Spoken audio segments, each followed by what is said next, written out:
시청자 여러분 안녕하십니까. 가장 빠른 종합뉴스 뉴스큐 시작합니다. 윤석열 후보의 부인 김건희 씨가 기자와 통화한 내용, 7시간 통화 내용이 공개가 될까요, 안 될까요? 방송금지 가처분 신청에 대한 법원의 결정을 앞두고 양측의 법정 공방 쟁점을 자세히 짚어보겠습니다. 대선 50여일을 앞두고 모든 일정을 중단한 정의당 심상정 후보가 사흘째 집에 머물고 있습니다.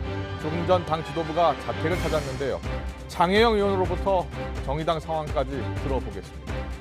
먼저 정치권 소식부터 알아봅니다. 주말을 앞두고 민주당 이재명 대선 후보는 인천으로 지역 행보에 돌입하면서 바닥 민심 다지기에 나서고 있습니다. 국민의힘 윤석열 후보는 오늘부터 1박 2일 일정으로 부산, 울산, 경남 지역 표심 잡기에 나섰습니다. 국회 취재기자 연결합니다. 김태민 기자. 네, 국회입니다. 이재명 후보가 다시 지역 행보를 시작했죠? 네, 먼저 이재명 후보는 방역 상황 악화로 잠정 중단했던 지역 행보를 오늘부터 재개하고 오늘 하루 동안 인천 지역을 훑고 있습니다. 이 후보는 먼저 인천 자유경제구역을 찾아 입주 기업인들로부터 현장의 어려움을 듣고 미래인재 양성을 위한 교육체계 개편, 규제 합리화 등의 추진 의지를 밝혔습니다. 이외에는 민간 비영리 단체에서 장애인 제빵사와 빵 만들기 체험을 하며 사회 약자 보호를 강조하기도 했습니다. 이 후보는 또 인천 지역 공약도 발표했는데요. 경인선 지하화를 포함해 수도권 매립지 문제 등 지역 현안도 해결하겠다고 강조했습니다. 현안에 대한 입장도 밝혔습니다. 정부의 14조 원 추경 편성이 너무 적다고 비판하며 소상공인 지원 확대 필요성을 주장한 건데요. 함께 들어보겠습니다. 소상공인의 피해가 지금 매우 크게 발생하고 있고 또 우리 국민들께서 기대하는 소상공인에 대한 손실 지원이 기대치가 있는데 제가 보기에는 그 기대치나 또 피해 규모에 비해서 지금 현재 추경 규모가 지나치게 적어서 매우 안타깝고 아쉽다. 이 후보는 인천 시민과의 길거리 만남을 마지막으로 오늘 일정을 마치는데요. 내일부터는 다시 강원 지역으로 1박 2일 민심 일정에 나설 예정입니다. 국민의힘 윤석열 후보는 부울경 지역을 찾고 있죠? 네, 국민의힘 윤석열 후보 역시 지역 행보에 나섰습니다. 오늘부터 1박 2일 동안 부산, 울산, 경남, 이른바 부울경 지역을 돌며 표심을 다지고 있는데요. 오늘 첫 일정으로 민주화의 성지로 꼽히는 경남 창원의 국립 3.15 민주묘지 참배를 선택하면서 중도층에 한 발 더 다가서는 행보를 보였습니다. 이 후보는 참배를 마친 뒤 영령들의 희생이 무의미하지 않도록 반드시 정권을 교체하겠다고 강조했는데요. 함께 들어보겠습니다. 돌아가신 영령들의 희생이 무모하지 않도록 반드시 정권 교체해서 이 나라의 자유민주주의와 국가 정책성을 확실하게 찾아 국민들께 드리겠습니다. 감사합니다. 이외엔 지역에서 무료 결혼식 봉사를 해온 노부부, 지역 경제의 풀뿌리 역할을 하고 있는 봉암공단 기업인들과 잇따라 만나며 바닥 민심에 다가섰습니다. 또 경남 선대위 출범식에 참석해 정권 교체를 다짐하는 가운데 신한울 3, 4호기 건설 재개 등 지역 맞춤 공약도 내놓을 계획입니다. 이처럼 여야 후보는 대선 민심의 최대 분수령인 설 연휴 전까지 전국을 훑는 광폭 행보로 표심 모으기에 총력전에 나설 것으로 보입니다. 네, 그리고 이런 가운데 네거티브 공세에 대한 여야 각 당의 반응 점점 더 격화하고 있죠. 네, 그렇습니다. 먼저 국민의힘은 윤석열 후보의 부인 김건희 씨의 이른바 7시간 녹취록 방영을 막기 위해 연일 총력 대응에 나섰습니다. 오늘 아침 김기현 원내대표는 공영방송인 MBC가 민주당의 선거운동원 역할을 하려는 것 같다며 정치 공작의 냄새가 풍긴다고 거친 발언을 쏟아내는데요. 이후에는 직접 MBC에 항의 방문해 편파성 문제를 제기하는 등 결사저지의 태도를 보이고 있습니다. 아직 국민의힘은 녹취록 내용을 정확히 파악하지 못한 것으로 알려진 가운데 관련 보도로 윤 후보의 지지율 회복세에 타격이 갈까 우려하는 분위기가 감지됩니다. 또 이르면 오늘 법원에 신청한 방영금지 가처분 신청 결과가 나올 것으로 보이는 만큼 사법당국의 판단에 촉각을 곤두세우고 있습니다. 민주당은 이재명 후보의 변호사비 대납 의혹을 제기한 이모 씨의 사망 원인이 심장마비로 추정된다는 국과수 조사 결과가 나오자 역공세에 나섰습니다. 민주당 선대위 측은 이 씨의 사망을 두고 간접살인 등을 운운하며 대대적인 흑색선전을 벌였다며 야3당에 사과를 요구했는데요. 이를 인정하지 않는다면 명예훼손과 선거법 위반 등으로 고발하는 등 법적 대응도 불사하겠다며 강경 대응 방침을 밝혔습니다. 윤호중 원내대표도 아침 지도부 회의에서 선거를 위해서라면 망자의 죽음까지 끌어들이는 야당의 패륜적 행태에 분노하지 않을 수 없다며 수위 높은 발언을 쏟아냈습니다. 대선이 다가올수록 여야 후보의 지지율 경쟁이 치열하게 전개되면서 여야 모두 후보의 조그만 흠집이라도 큰 타격이 되지 않을까 대응 수위를 강화하는 모습인데요.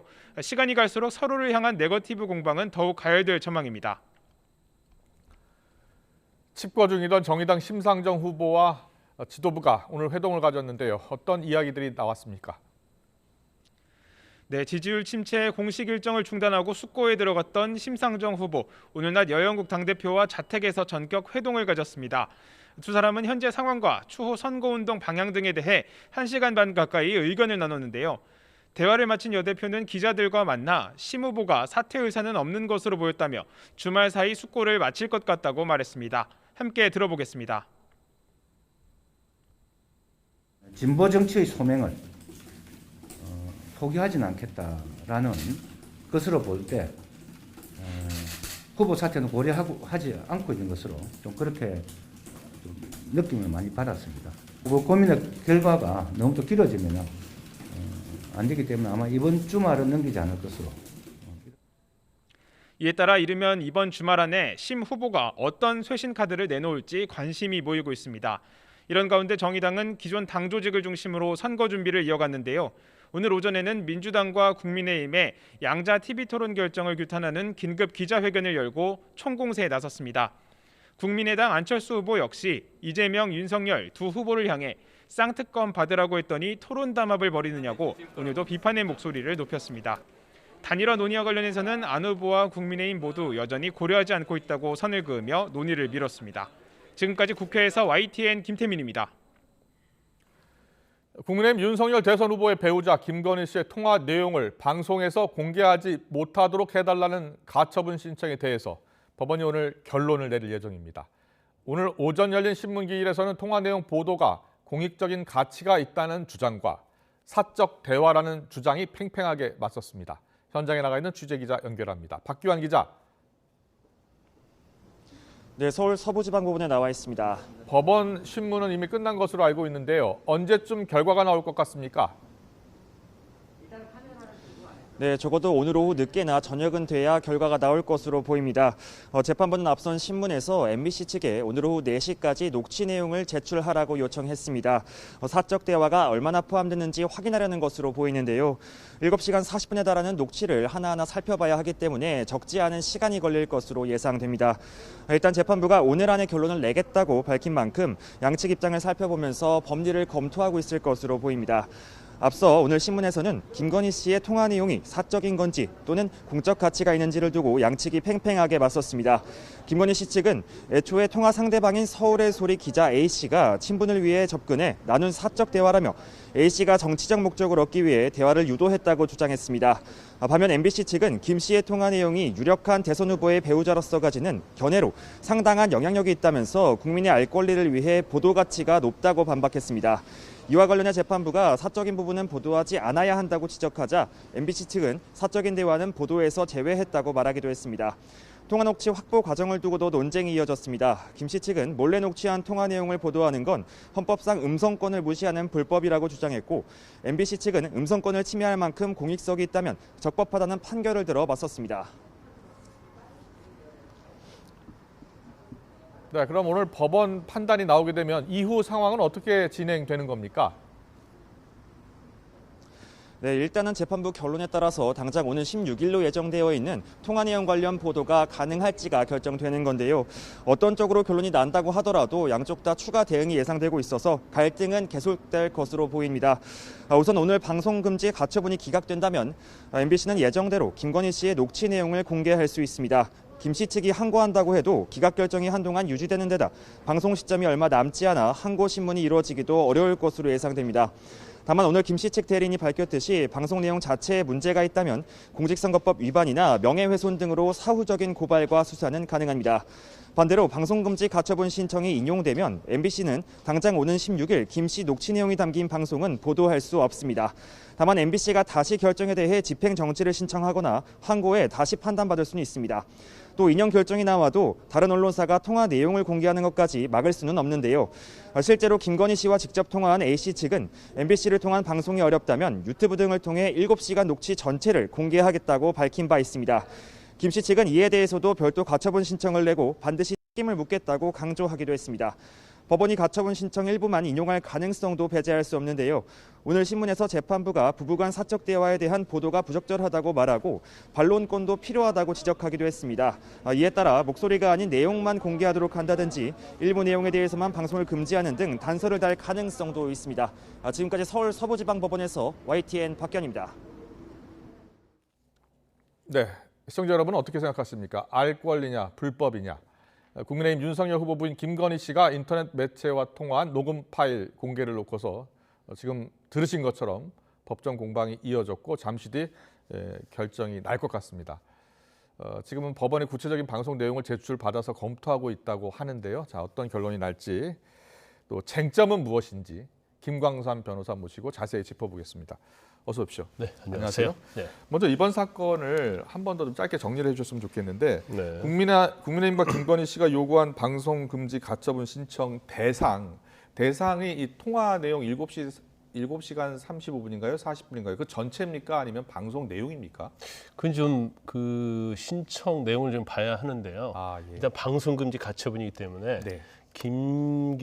김건희 씨의 음성이 들어간 녹취 파일과 관련된 방송이 돼서는 안 된다. 그래서 아마 전체적인 내용에 대해서 아마 금지 가처분을 하는 걸로 알고 있어요. 그런데 사실은 어떤 내용인지 지금 어떤 내용인지 모르고 공개해서는 안 된다라는 겁니까? 지금? 그런데 아마 국민의힘에서도 이 녹취 내용을 입수한 걸로 알고 있어요. 그래서 그렇습니까? 아마 예. 입수해서 내용 분석을 해보니까 예. 상당히 이제 민감한 부분 이런 부분이 있기 때문에 네. 아마 그 부분을 가지고 신청을 했을 가능성이 크다고 봐요. 근데 녹취 부분을 전혀 모르는 상태에서 하기는 어려울 거예요. 예. 그래서 뭐 언론 보도에 의하면 녹취 그 7시간 녹취록을 국민의힘이 전체적으로 입수를 했다 이렇게 알려져 있기 때문에 예. 아마 그 녹취록을 다 보고 나서 이 내용은 너무나 민감해서 향후에 대선에 영향을 많이 끼칠 영향을 끼칠 가능성이 있다 이렇게 판단했기 때문에 가처분 신청을 낸 걸로 보입니다. 예. 일단은 뭐 국민의힘이 확보했는지 여부는 이제 공식적으로 확인된 것은 아닙니다. 그런데 이제 김건희 씨 같은 경우에는 사적 대화다, 그래서 공개하는 것은 불법이다 이런 주장을 하고 있는 반면에 MBC는 알 권리다, 국민의 알 권리로 반드시 공개를 해야 한다. 그리고 유력 대통령 후보의 부인인 만큼 공개하는 것이 맞다라는 주장을 펴고 있는데요. 지금 법정에서 양측이 주장하는 것은 어떤 내용입니까? 일단 뭐 이제 가처분 신청을 한 측, 이제 원고 측이죠. 원고 측에서는 일단 이 녹취 자체가 취재의 목적으로 한 게 아니다는 거예요. 네. 그래서 일종의 떡밥을 던져줬다. 이게 떡밥이라는 것이 김건희 씨와 김건희 씨의 어머니와 앙숙관계에 있는 정모 씨에 대해서 예. 대책을 강구를 한다랄지 도와주겠다는 식으로 접근을 해서 예. 그다음에 서로 어떤 친밀한 관계를 유지한 다음에 유도 신문을 해서 이런 식으로 했기 때문에 네. 이건 상당히 기망이란 말을 쓰지 않았지만 예. 불법적인 목적을 가지고 했고 사실은 기자를 할지라도 취재 목적으로 했는데 네. 이 부분에 대해서 사실은 유튜브에서 방송을 한다랄지 그런 걸 하지 않았잖아요. 예. 그렇기 때문에 이거 전체적으로 이제 불법적인 것이다 이렇게 주장을 하고 있는 거죠. 그렇군요. 자, 일단 지금까지 알려진 내용을 좀 정리를 해 보면요. 지난해 7월부터 12월까지 이 통화를 합니다. 인터넷 매체 서울의 소리 모 기자와 그리고 윤석열 후보의 부인 김건희 씨가 여러 차례, 수십 차례라는 이야기도 나오고 있고요. 이렇게 통화를 했다는 거죠. 네, 국민의힘에서는 한 20여 차례라고 얘기를 하고 있는데 예. 서울의 소리 측에서는 한 58회 정도 했다고 이렇게 얘기를 하고 있어요. 그렇군요. 그렇다면 왜 통화를 했을까? 그러니까 수십 차례 통화했다는 것은 서로가 어느 정도 신뢰관계가 있기 때문에 통화를 하는 건 아닙니까? 그렇죠. 그러니까 서울의 소리의 기자는 그런 얘기를 하고 있죠. 예. 본인이 취재를 하기 위한 목적이고 나는 기자다 이렇게 밝혔다는 거예요. 네. 근데 그러면서 수시로 통화를 작년에 했었는데 그 58회 통화를 했는데 사실 이제 김건희 씨가 거의 언론이랄지 외부에 노출되지 않았잖아요. 네. 그래서 최근에 사과 언론 기자회견을 하기 전까지만 해도 윤석열 후보가 검찰총장 임명장 받을 때 그 사진이 계속 쓰였잖아요. 네. 언론에서. 예. 그런데 기자도 밝혔음에 불구하고 왜 이렇게 계속적으로 뭐 서울의 소리 주장처럼 58회나 인터뷰를 했을까? 네. 그런데 이제 김건희 씨 측에서는 인터뷰가 아니고 예. 그냥 사적인 대화다 그렇게 주장을 하고 있어요. 예. 그런데 이제 전체적으로 58회나 되고 7시간이나 된다고 하면 네. 이걸 과연 취재 목적으로 한 거냐 아니면 어떤 개인 대 개인의 사적인 대화냐 이제 그런 부분에 있어서 좀 불분명한 부분이 있다 이렇게 볼 수 있을 것 같습니다. 알겠습니다. 잠시만요. 지금 법원 속보가 들어와서 속보를 잠깐 전해드리고 또 계속 이야기 나누겠습니다. 학원과 독서실 등 이 학습 시설에 이어서 지금 다중이용 시설에서도 접종 증명제와 음성 확인제를 핵심으로 하는 이 방역 패스를 일부 멈춰야 한다라는 법원 결정이 나왔습니다. 일부 효력 정지한 거죠. 서울행정법원이 조금 전 내놨는데요. 결과를 내놨습니다. 조두영 영남대 의대 교수 등 1000여 명이 이 방역 패스의 효력을 멈춰달라라고 낸 집행정지 신청을 이제 일부 받아들인 겁니다. 아시다시피 신청인들은 앞서 식당과 카페, 실내체육시설, PC방, 도서관, 영화관 등 이제 3,000제곱미터 이상 마트와 백화점 이렇게 다중 이용시설 9종을 대상으로 해서 방역 패스 효력 중단 신청을 냈는데 일부 집행 정지를 결정을 했습니다. 자, 그 일부 집행 정지가 의미하는 게 무엇인지는 잠시 뒤 취재기자 연결해서 자세히 전해드리겠습니다. 네, 그렇다면요. 그 인터넷 매체 서울의 소리 측의 입장을 잠깐 듣고서 이야기 더 나누겠는데요. 인터넷 매체 서울의 소리 대표가 전화 인터뷰를 했습니다. 듣고 오겠습니다.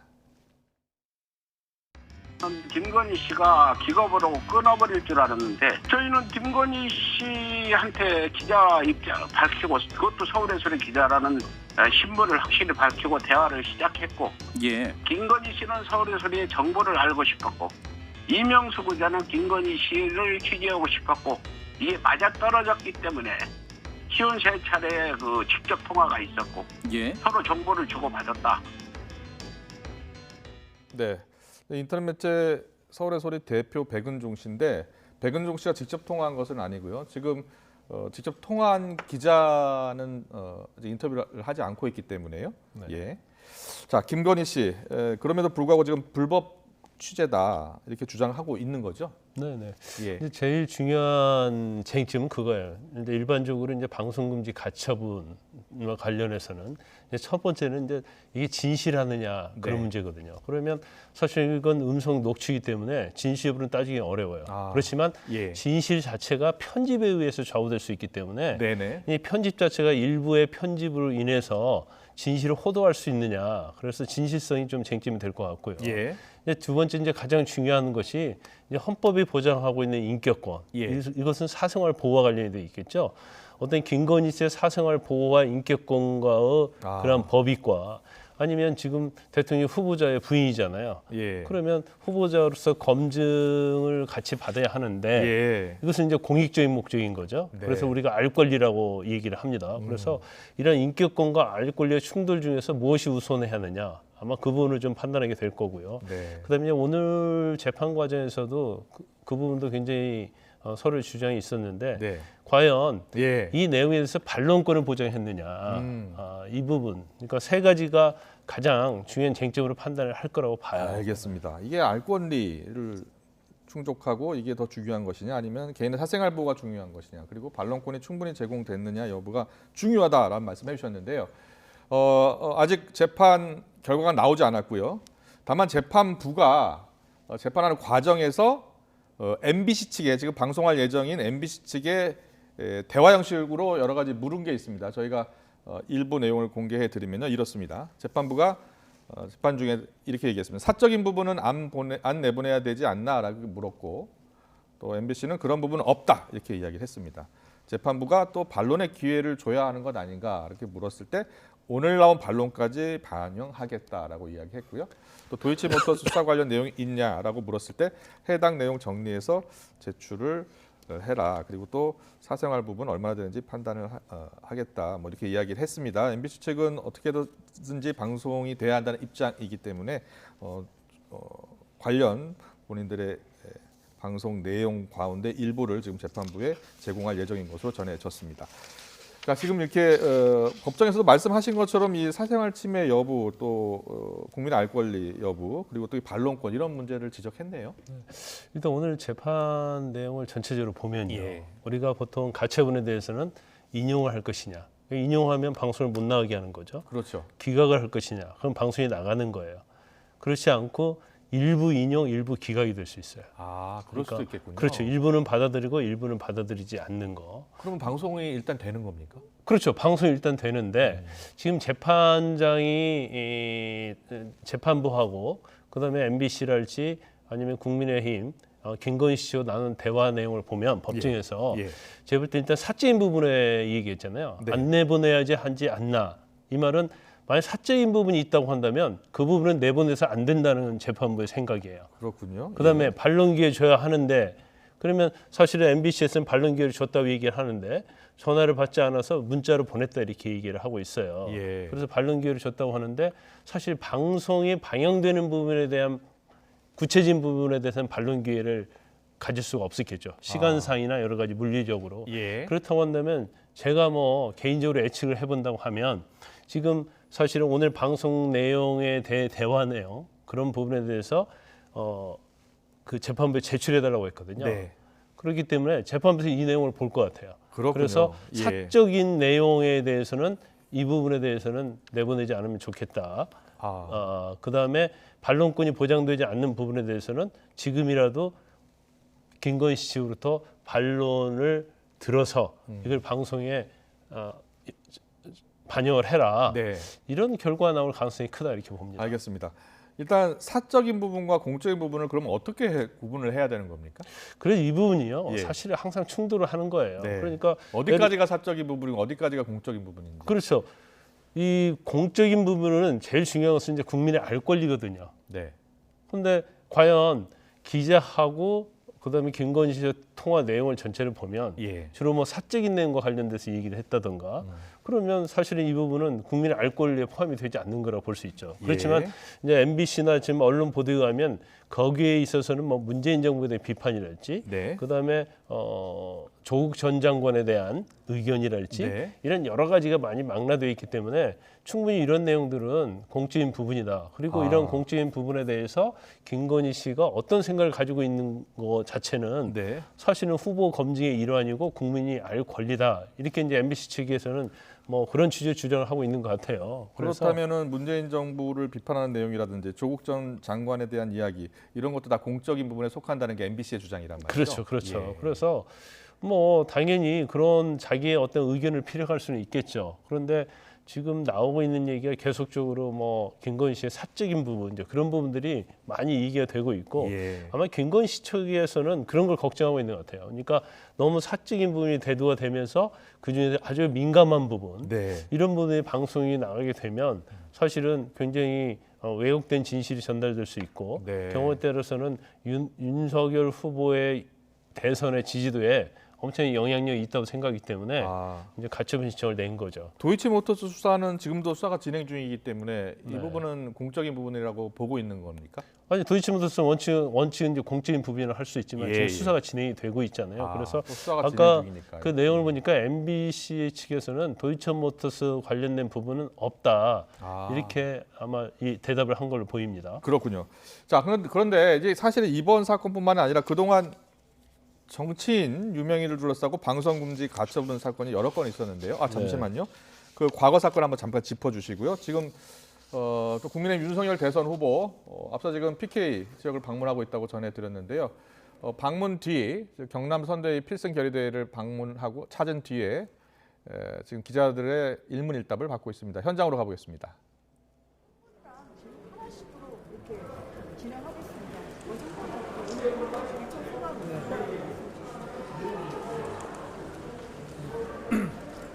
지금 경남, 부산 또 울산에 선대위 출범식이 있어서 또 이 지역의 어려운 경제 사정도 좀 함께 좀 살펴보고 또 우리 자영업자와 우리 상공인들의 애로도 경청할 겸 이렇게 해서 오늘 방문을 하게 됐습니다.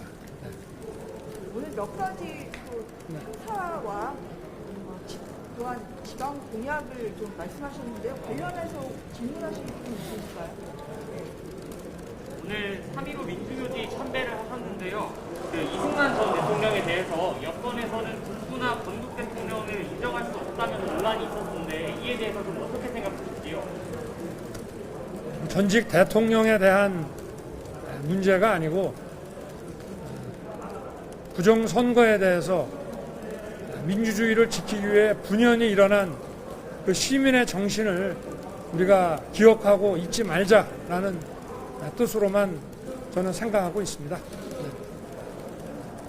다음 질문. 간담회 일정에서 중대재해법 개정 검토하겠다고 말씀을 하셨는데요. 개정을 검토하는 게 아니고 일단 형사 집행을 신중하게 하고 또 관련 하위 시행령에 좀 만전을 잘 기해서 하위 시행령을 잘 만들어 놓고 그래도 만약에 현실하고 너무 떨어진 게 있다면은 그거는 국민들과 또 우리 근로자 또 산업 관계자들의 의견을 다시 경청해서 그거는 검토할 수 있다. 그건 제일 마지막입니다.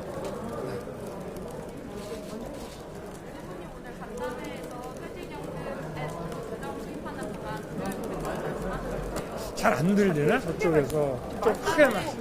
네. 간담회에서 퇴직연금에 대해서 정부 재정 수입하는 방안에 대해서 공부해보겠다고 네네. 하셨는데 재원은 어떻게 마련할 건지 생각해보신 적 있으신가요?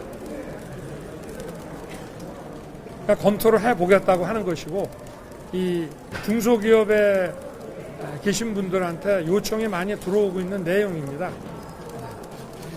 아까 이제 후보님께서 이렇게 지금 하고 있는 뭐 공약과 관련해서 조금 더 추가적으로 좀 넓히는 그리고 걸 그게 만약에 일단 이제 그런 취지로 말씀하셨습니다. 재정의 집행 우선순위에 해당한다고 하면 불효불급한 것은 좀 미루고 지금 중소기업은 부인난에 시달리고 또 청년들은 일자리가 없다고 하기 때문에 그거를 매칭하기 위해서 필요한 그 정부의 그 지원이 있어야 된다고 하면 그거는 그것보다 우선순위에 밀리는 재정 지출을 좀 줄이고 지원을 할 수 있는 문제라고 저는 보고 있습니다. 네. 아까 있습니까? 그러면 현안 질문으로 보겠습니다. 북한이 오늘 또 비상 발사체를 발사했습니다. 네. 구간이 너무 이어지고 있고요. 정부 대응 좀 크게 말씀해 주시겠습니까? 네. 근데 북한이 오늘 또 비상 발사체를 발사했고요. 그래서 남쪽도 북한 구간이 이어지고 있고 정부 대응 이혼하자는 지적이 이어지고 있습니다. 그 상황 심각성과 더불어 지구 연일 북한 도발 배경을 어떻게 진단하고 계실지 궁금합니다. 도발한 게 어제 오늘이 아니고 대한민국 이 선거에 어떤 영향을 미치려는 의도가 있지 않나 하는 의심이 가는데요.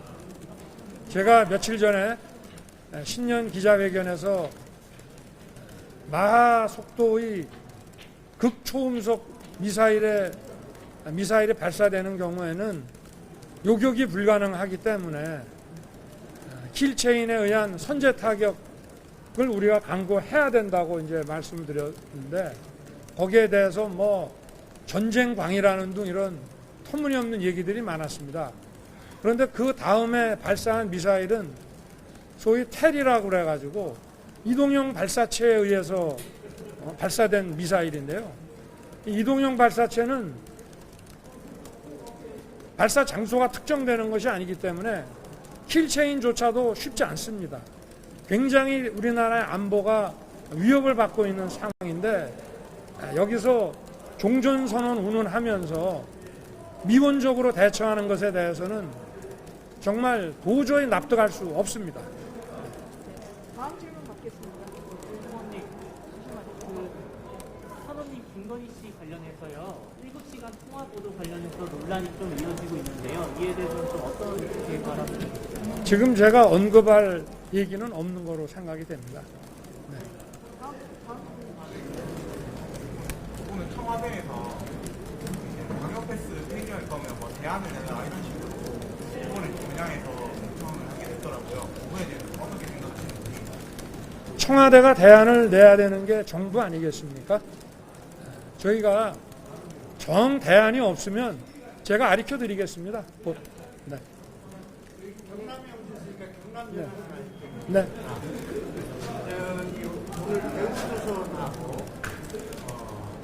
현대조선? 네. 현중하고. 그 산업은행이 55.7%를 주식을 가지고 있습니다. 네, 부산, 울산, 경남을 찾은 윤석열 후보 어려운 경제 사정 함께 살펴보기 위해서 방문했다라는 내용. 그리고 북한이 오늘 또 미사일을 발사했는데 북한의 도발은 선거에 영향을 미치려는 의도가 아니냐 의심하고 있다라는 등의 이야기를 했습니다. 관련 내용은 잠시 뒤 또 정치평론가분과 함께 짚어보겠습니다. 네, 계속해서 윤석열 후보 부인 지금 김건희 씨 통화 내용 방송 공개를 지금 금지하는 가처분 신청을 국민의힘에서 했고 그 결정이 잠시 뒤에 나올 예정인데요. 관련해서 김광선 변호사와 이야기 나누고 있습니다. 과거에도 이런 가처분 신청, 방송금지 가처분 신청 정치인들이 많이 제기를 했죠. 굉장히 많아요. 예, 특히 이제 예. 시사 프로그램, 시사 탐사 프로그램 이런 경우에 굉장히 많죠. 왜냐하면 거기서 어떻게 방송하느냐에 따라서 예.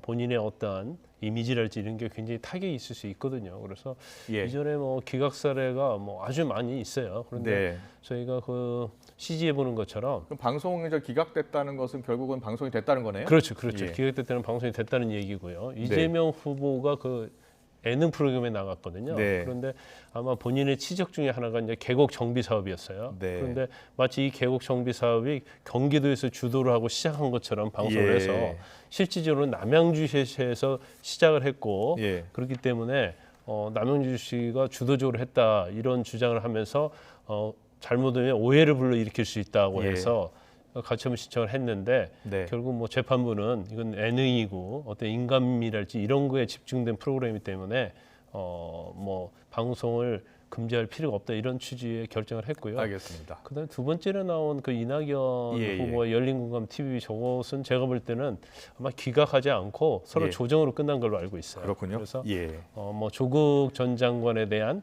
비판 이거 관련해서 최성해 동양대 총장이 관련된 얘기에 대해 있어서 이낙연 후보는 나는 그렇게 한 적이 없다 이렇게 얘기를 했었는데 예. 결국 최성해 총장의 내용을 밑에 댓글처럼 고정 문자로 다는 걸로 해서 네. 소송을 취하하고 끝난 걸로 알고 있습니다. 알겠습니다. 법원 결정은 아닙니다만 이재명 후보의 이른바 형수욕설 파일 선관위는 편집해서 틀면 안 된다라고 했죠. 그때 네네. 어떤 이유로 근거로 됐습니까? 일단 이 내용의 이제 그 녹음의 특징이요. 네. 어느 부분을 떼어서 하느냐 하지 않느냐에 따라서 후보자 비방이 될 수도 있고 또 그렇지 않을 수도 있거든요. 그래서 예. 이 원본 파일 전체를 트는 것 자체는 사실 유권자 입장에서 보면 그걸 판단할 수 있는 기회를 갖는 거거든요. 예. 근데 마치 욕설만 딱 떼어서 놓고 보면 전후 맥락이 생략되기 때문에 네. 사실 이 부분은 왜곡될 가능성이 있다. 따라서 SNS나 인터넷 네. 또 경우에 따른 뭐 확성기에다 편집한 그런 내용을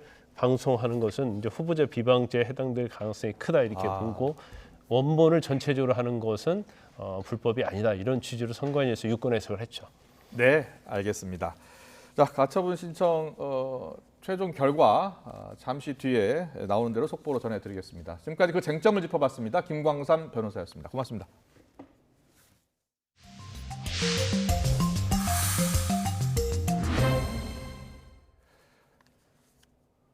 정의당 심상정 후보가 사흘째 칩거를 이어가고 있습니다. 일단 사퇴는 없는 것으로 지금 전해지고 있습니다.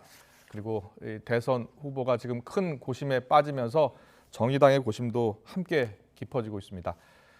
정의당의 장혜연 의원 국회에 계신데 연결을 해서 좀 더 자세히 들어보겠습니다. 의원님 나와 계시죠? 네, 안녕하십니까. 정의당 국회의원 장혜영입니다. 네, 의원님 안녕하세요.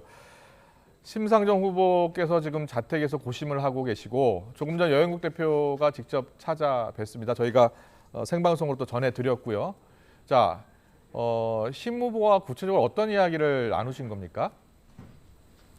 후보님께 기본적으로 당에서는 후보의 숙고를 굉장히 존중하고 그런 의미로 어제 선대위가 전원 총사퇴를 하기도 했는데요. 네네. 이런 차원에서 후보께서 숙고하고 계시고 굉장히 많이 힘들어하고 계실 것이기 때문에 응원과 격려 그리고 기다리고 있다라고 하는 내용을 기본적으로 전하신 것으로 저도 전해들었습니다. 네, 여행국 대표께서 진보 정치의 소명을 포기하지는 않겠다라는 것으로 봤을 때 후보 사퇴 같은 것은 전혀 고려하지 않고 있는 느낌을 많이 받았다. 그리고 고민의 결과가 너무 길어지면 안 되기 때문에 이번 주말을 넘기지 않을 것으로 보인다라고 하셨는데 같은 생각이십니까? 네, 맞습니다. 당대표께서 말씀하셨던 것처럼 심상정 후보는 워낙 이 진보정치 20년 한 길을 걸어온 굉장히 자기 소명의식이 분명한 정치인이기 때문에 제가 개인적으로 경험한 심상정 후보님의 성정에 비추어 봐도 분명히 당원들 그리고 또 정의당을 지지해 주시는 시민분들과 함께 끝까지 좋은 길을 찾아내는 일을 포기하시지 않을 거라고 생각합니다. 네, 알겠습니다. 하지만 심상정 후보께서 갑자기 일정을 중단해서 심상정 후보를 지지하는 많은 분들이 걱정을 많이 하고 있습니다. 심 후보께서 지금이 또 심각한 상황이다 이렇게 이야기하셨잖아요. 심 후보께서 어떤 부분을 지금 가장 심각하게 생각하고 계신 것 같아요? 제가 후보의 의중을 섣불리 짐작해서 이렇게 넘겨짚는 것은 조금 적절치 않다고 생각을 합니다. 그래서 후보께서 이렇게 일정을 중단하기 직전에 하셨었던 이제 여러 인터뷰들에서 하셨었던 말씀들을 다시 드리면 좋지 않을까 싶은데요. 그러니까 특히나 정권 교체 그리고 그걸 넘어서서 정치 교체나 시대 교체까지 굉장히 시민들이 높은 열망을 가지고 계시는 상황에서 이제 정의당과 심상정 후보가 어떤 그런 대안으로서 충분한 신뢰를 드리지 못한 점에 대해서 뼈아프게 성찰하고 계시다. 이제 이런 말씀이었고요. 단순히 어떤 일각에서 추측하는 것처럼 어떤 지지율의 문제에 천착하기보다는 지금 대한민국 정치에서 정의당이 존재해야 되는 이유가 무엇인가에 대해서 근본적으로 고민하고 또 성찰하고 계실 거라고 생각합니다. 알겠습니다. 심상정 후보께서 지난 대선에서도 사실 6% 넘는 지지를 받으셨고요. 국민 전체 6% 넘는 높은 지지율이었습니다. 당시에도. 그런데 최근에 보면은 어제 뭐 지지율과 상관이 없다고는 하시지만 최근 4년간 어떤 일이 있었길래 정의당 후보 심상정 후보의 지지율이 이렇게 생각보다 나오지 않는 것인지 어떤 이유 때문으로 보세요? 단순히 어떤 몇몇 일들이 있었기 때문이다 이렇게 말씀드리는 것은 적절하지 않을 것 같고요. 저는 지지율이라고 하는 것은 당이 또 우리 사회 정치가 속해 있는 현실에서 보여져 왔었던 여러 가지 노력들이 종합적으로 평가되어서 이렇게 중요한 선거 시기에 나타나는 것인 만큼 종합적인 측면에서 정의당이 해왔던 일들에 대해서 겸허한 성찰이 필요한 것이 아닌가 이렇게 생각하고 있습니다. 네, 겸허한 성찰. 그럼 우리 진보 지지층, 그동안 정의당을 계속 지지했던 분들의 마음을 충분히 얻지 못했다 이렇게 들리는데 맞습니까? 그렇다기보다는 저는 후보께서 숙고하고 계신 상황이라 제가 너무 많은 말씀을 드리는 것은 좀 적절하지 않다고 생각하지만 아주 간략하게 말씀드리면 대한민국 사회가 사실 굉장히 숨가쁘게 변화해 왔습니다. 근데 과연 그런 우리 사회의 변화에 발맞춰서 정의당이 변화하고 또 잘 혁신해 왔는가에 대해서 가슴 깊이 숙고해봐야 하는 시간이 아닌가 이렇게 생각합니다. 알겠습니다. 현재 선대위는 지금 모두 사퇴한 상황이고요. 이제 앞으로 새롭게 또 선대위를 구성할 예정인데 누가 또 새로운 얼굴이 될지 또 앞으로 선거운동을 어떻게 할지도 궁금합니다. 어떤 계획을 혹시 갖고 계십니까? 앞서서 후보님께서 후보님이 아니라 저희 대표님께서 이제 후보는 아마도 백지 위에서 새로운 그림을 그리고 있을 거다 이런 말씀을 하셨는데요. 그렇게 후보께서 백지 위에서 그리신 그림이 그것이 무엇인지 위해서 저는 뭔가가 시작될 거라고 생각합니다. 네, 백지 위에서 다시 시작하겠다. 그렇다면 선거운동의 방향, 일정, 대상 뭐 이런 것들이 다 재검토되는 겁니까? 제가 지금 이 자리에서 말씀드리는 것은 좀 적절하지 않다고 생각합니다. 네. 후보께서 대표가 말씀하신 것처럼 적어도 저희 생각에는 이번 주말을 넘기지 않고 네. 무언가 생각을 정리해서 말씀해 주시는 만큼 조금만 더 인내심을 가지고 기다려 주십사 말씀드립니다. 알겠습니다. 그럼 우리 장 의원님께서 대답할 수 있는 질문을 좀 드리겠습니다. 설 전에 감사합니다. 이재명, 윤석열 후보가 TV 토론하기로 했잖아요. 그래서 네. 지금 정의당도 그렇고 국민의당도 크게 반발하고 있습니다. 양당의 이런 TV 토론 추진 그리고 방송사가 이렇게 검토하고 있는 이런 상황에 대해서 어떻게 생각하세요? 양당의 기득권이 네. 국회에서 매번 이렇게 야합을 하는 것도 모자라서 이런 민주주의의 꽃이라고 얘기할 수 있는 대통령 선거에서 민주주의의 근본 가치를 훼손하고 있는 굉장히 비민주적이고 불공정한 결정이다 이렇게 말씀을 드리고 싶습니다. 예. 민주주의의 기본은 약자의 발언권을 보장하는 것입니다. 네. 강자의 목소리가 공론장에서 들리는 것은 너무 당연하기 때문에 다수의 목소리뿐만 아니라 소수의 예. 목소리도 공론장에서 충분히 사라지지 않고 들릴 수 있도록 보완하는 장치를 두는 것이 민주주의의 핵심인데요. 예. 대표적으로 중앙선관위원회의 법정 TV 토론의 후보자 초청 조건이 이를 잘 보여줍니다. 네. 국회의원의 5석 이상의 의석을 가진 정당이나 넌 직전에 선거에서 3% 이상 득표한 정당의 후보자들은 초청해서 토론한다. 이런 명확한 장치가 있음에도 불구하고 이런 기준을 뛰어넘어서 양당이 그저 자기들끼리 합의했다는 이유만으로 국민들의 알 권리를 제한하고 또 TV 토론에 나와서 소수 자격 있는 정당들이 시민들에게 자신들의 정권을 알릴 수 있는 권리를 박탈하는 것은 굉장히 부당하다고 생각하고요. 예. 앞서서 이 김건희 씨의 7시간에 대해서 알 권리 이런 말씀들을 많이 하셨는데 네. 이제 그런 알 권리 이전에 적법한 조건을 갖추고 있는 다른 정당들의 공적인 정견을 전달할 수 있는 예. 그런 정견을 들을 수 있는 국민들의 알 권리부터 좀 보장했으면 좋겠다는 말씀 드립니다. 그리고 만약에 민주당과 국민의힘이 마지막까지 이런 굉장히 비민주적이고 부당한 야합을 강행한다면 저희는 당 차원에서 이 민주주의의 기본적인 가치를 지키기 위해서 법적인 대응을 검토할 수밖에 없다. 이렇게도 말씀드립니다. 법적인 대응. 지금 국민의당 같은 경우에는 방송 금지 가처분 신청 내려 한다라고 했는데 같은 생각이시군요.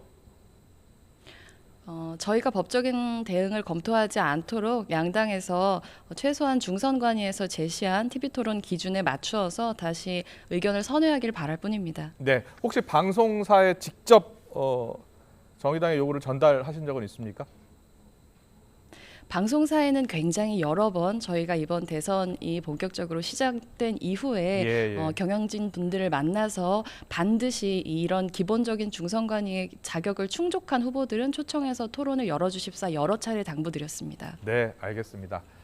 네, 장 의원님 오늘 말씀은 여기까지 듣겠습니다. 정의당 심상정 후보 조만간 결단을 하고 입장을 밝힐 것으로 보이는데요. 또 그때 다시 한번 연결해서 정의당 이야기 들어보겠습니다. 오늘 말씀 잘 들었습니다. 고맙습니다. 예, 감사합니다.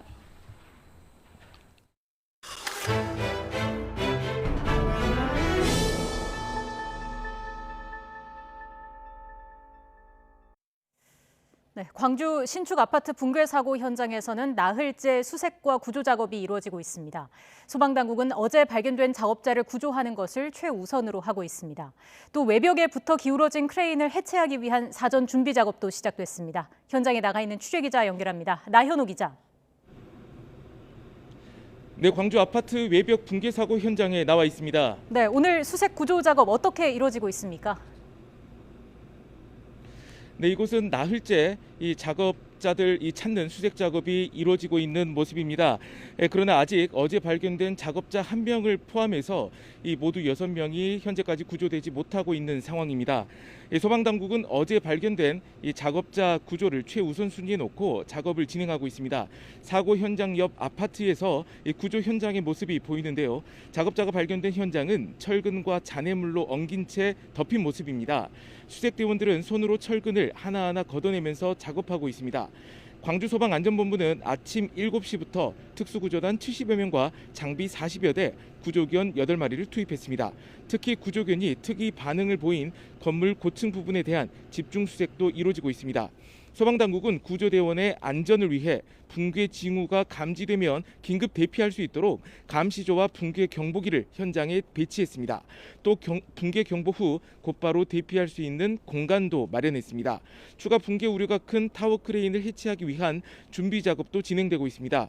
어제 오후부터 1,200톤 크레인 여러 부품이 차량에 실려 현장에 도착하고 있습니다. 이번 주말에 크레인을 조립한 뒤 본격적인 타워 크레인 해체는 오는 17일부터나 가능할 것으로 보입니다. 네, 경찰이 이번 붕괴 사고를 규명하기 위해서 추가 압수수색도 벌였다고요.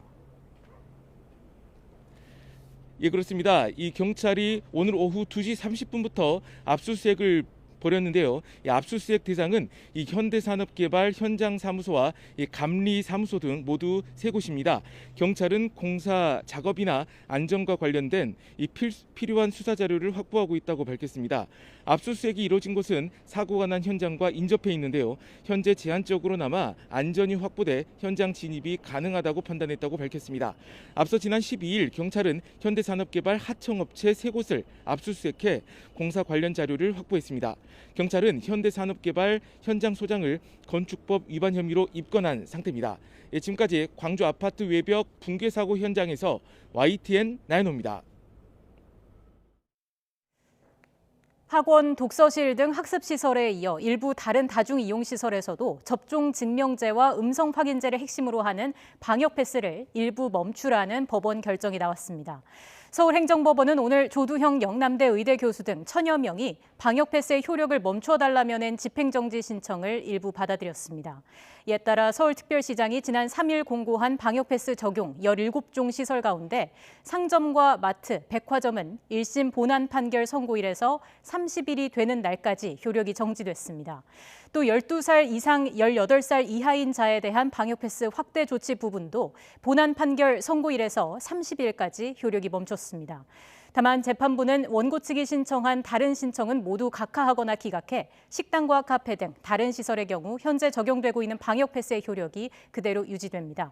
신청인들은 앞서 식당과 카페, 실내 체육시설, PC방과 도서관, 영화관, 또 3,000제곱미터 이상 마트와 백화점 등 다중이용시설 9종을 대상으로 방역 패스 효력 중단 신청을 냈습니다. 북한이 오늘 오후 동쪽으로 미상의 발사체를 발사했습니다. 북한은 최근 연달아 극초음속 미사일을 시험 발사했다고 주장했는데 오늘도 탄도미사일로 추정되는 발사체를 쏘아 올린 것으로 보입니다. 국방부 취재기자 연결하겠습니다. 이승윤 기자. 네, 국방부입니다. 네, 북한이 또 발사체를 발사했다고요? 네, 그렇습니다. 북한이 지난 5일과 11일에 이어 불과 사흘 만에 무력 시위에 나섰습니다. 북한이 오늘 오후 평안북도 내륙에서 동쪽으로 단거리 탄도미사일로 추정되는 발사체 2발을 발사한 것을 포착했다고 합동참모본부가 밝혔습니다.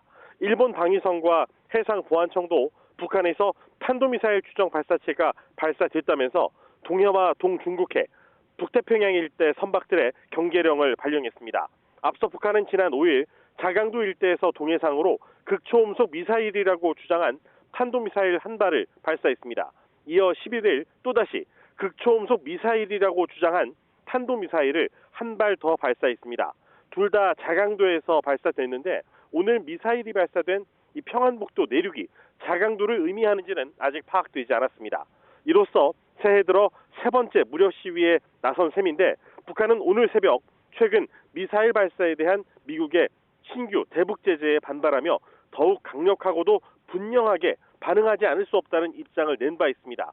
북한이 유엔 안전보장이사회 논의 등 국제사회 움직임에 아랑곳하지 않고 또다시 미사일 발사를 감행하면서 교착 국면이 계속될 전망입니다. 북한은 통상 동계훈련 막바지인 2월이나 3월쯤 합동 타격훈련의 일환으로 미사일을 발사하는 경우가 많은데 연초부터 연이어 무력 시위에 나선 건 이례적입니다. 우리 군은 추가 발사에 대비하며 관련 동향을 추적 감시하면서 대비 태세를 유지하고 있습니다. 지금까지 국방부에서 YTN 이승윤입니다. 사적 모임 제한 인원만 6명으로 늘린 새 거리두기 조치를 두고 자영업자들은 다시 한숨만 내쉬고 있습니다. 설 연휴까지 거리두기 기간에 포함되면서 명절 특수도 기대할 수 없다는 입장입니다. 자세한 내용 취재기자 연결해서 알아보겠습니다. 황보혜경 기자. 네, 서울 홍대거리에 나와 있습니다. 네, 다음 주부터 모일 수 있는 인원은 늘었는데 영업 제한 시간은 그대로 유지가 됐습니다. 자영업자들 어떤 반응 보이고 있습니까? 네, 이곳 상인들은 코로나19 상황이 심각한 것을 생각하면 어쩔 수 없다면서도 고통이 3주 더 연장된 심정이라고 말합니다. 그동안 손실이 컸던 것을 고려하면 정부가 영업시간을 조금이나마 늘려주길 바랐는데 이게 무산됐다며 아쉬움을 드러냈는데요. 목소리를 직접 들어보시죠. 시간 연장을 기대했는데 6명까지 인원으로만 해줘서 좀 안타깝습니다. 시간으로 좀 11시나 그 정도까지만 해도 해주면 매출에 큰 도움이 될 거로 생각합니다. 특히 노래방이나 호프집을 운영하는 상인들은 영업시간 제한으로 저녁 장사를 거의 못해 휴업한 상태나 다름없다며 지친 기색을 보였습니다. 방역당국은 시간을 완화하면 사람들이 늦은 시간까지 다중이용시설에 머물러 코로나19 감염 위험이 커질 수 있다며 이번 조치에 반영하지 않았습니다. 시민들은 사적 모임 인원만 소폭 늘린 건 사실상 무의미하다는 의견과 강화된 조치로 확진자 수가 줄었다는 의견 등이 분분했는데요. 목소리를 들어보시죠. 백신 패스도 그대로고 영업시간 제한도 그대로인데 이렇게 인원만 2명 늘린다고 해서 확진자 확산에 제대로 막을 수 있을지 잘 모르겠고. 숫자적으로 줄어드는 것을 눈으로 확인을 해서 의미가 있는 것 같아요. 새 거리두기 방침은 다음 주부터 다음 달 6일까지 3주 동안 이어질 예정입니다. 방역당국은 설 연휴 이동이나 만남이 늘어날 것을 고려해 연휴 기간을 포함했다며 이번 연휴에도 만남을 자제해달라고 당부했습니다. 지금까지 서울 홍대거리에서 YTN 황보혜경입니다. 접종 증명제와 음성 확인제를 핵심으로 하는 방역 패스 적용을 일부 멈추라는 법원 결정이 다시 나왔습니다. 학원, 독서실 등 학습시설에 이어서 이번에는 마트와 백화점, 청소년 방역 패스에 대한 효력이 추가로 정지됐습니다. 취재기자 연결하겠습니다. 우철희 기자. 네, 서울행정법원입니다. 네, 법원이 방역 패스에 또 한 번 제동을 걸었군요. 네, 서울행정법원은 조두형 영남대의대 교수 등 1000여 명이 방역패스의 효력을 멈춰달라면서 낸 집행정지 신청을 일부 받아들였습니다. 집행정지가 받아들여진 부분은 3,000제곱미터 이상 상점과 마트, 백화점, 그리고 12세에서 18세 사이 청소년들에 대한 방역패스 확대입니다. 이에 따라 해당 시설에서는 본안소송 1심 선고 뒤 30일이 되는 날까지 방역패스의 효력이 정지됩니다. 다만 식당과 카페, 실내체육시설, PC방과 도서관, 영화관 등에 대한 방역패스 효력 정지는 받아들여지지 않았습니다. 집행정지는 행정처분으로 회복하기 어려운 피해 발생이 우려돼 긴급하게 막을 필요가 있을 때 법원이 직권으로 효력을 멈추는 결정입니다. 정부는 앞서 지난 7일 열린 법원 신문에서 방역패스가 코로나19 확산과 사망 위험을 통제하고 의료체계 붕괴를 막는 효과적인 수단이라고 강조했는데 재판부가 어느 정도 일리가 있다고 판단한 것으로 보입니다. 앞서 신청인들은 지난달 31일 백신 미접종자의 생활을 심대하게 제약하고 위험성이 있는 백신 접종을 강요해 기본권을 침해한다는 이유로 방역패스 처분 취소 소송을 내고 결과가 나올 때까지 효력을 멈춰달라는 집행정지를 함께 신청했습니다. 이들은 애초 17종의 의무 적용시설 전체를 대상으로 집행정지를 신청했지만 지난 4일 효력 중단이 결정된 학원과 독서실 등 학습시설 2종과 유흥, 오락시설 등 6종은 신청 대상에서 제외했습니다. 이와 관련해 오늘 오후 법원에서는 시민단체 소속 등 시민 17명이 서울시를 상대로 낸 다중이용시설 17종 전부에 대한 방역패스 집행정지 신청의 신문도 진행됐는데 재판부가 앞선 사건의 결정을 참고하겠다고 밝혔습니다. 지금까지 서울행정법원에서 YTN 우철입니다. 네, 전해드린 것처럼 법원이 방역패스 효력을 일부 정지했습니다. 어디서 또 누구를 대상으로 방역패스 효력이 정지되는지 그 내용이 공개가 되고 있는데요. 일단은 서울 마트와 백화점 그리고 전체 시설에서 12세에서 18세는 모두 방역패스를 적용할 수 없게 됐습니다. 이번 효력 정지 사건을 신청한 윤용진 변호사 연결해서 좀 더 자세하게 이야기 나눠보겠습니다. 변호사님 나와 계십니까? 네, 안녕하십니까. 윤용진 변호사입니다. 네, 일단 효력 정지 가처분 결정이 났습니다. 일부만 지금 인용이 됐는데 어떻게 보셨습니까? 예, 일부 인용 상점, 마트, 백화점 부분하고 청소년 부분만 인용이 돼서 나름 의미는 있습니다. 조금 아쉽게 생각하고 있습니다. 예, 어떤 부분이 가장 좀 아쉬우신가요? 이게 이제 백신의 예방 효과와 중증 완화 효과가 예.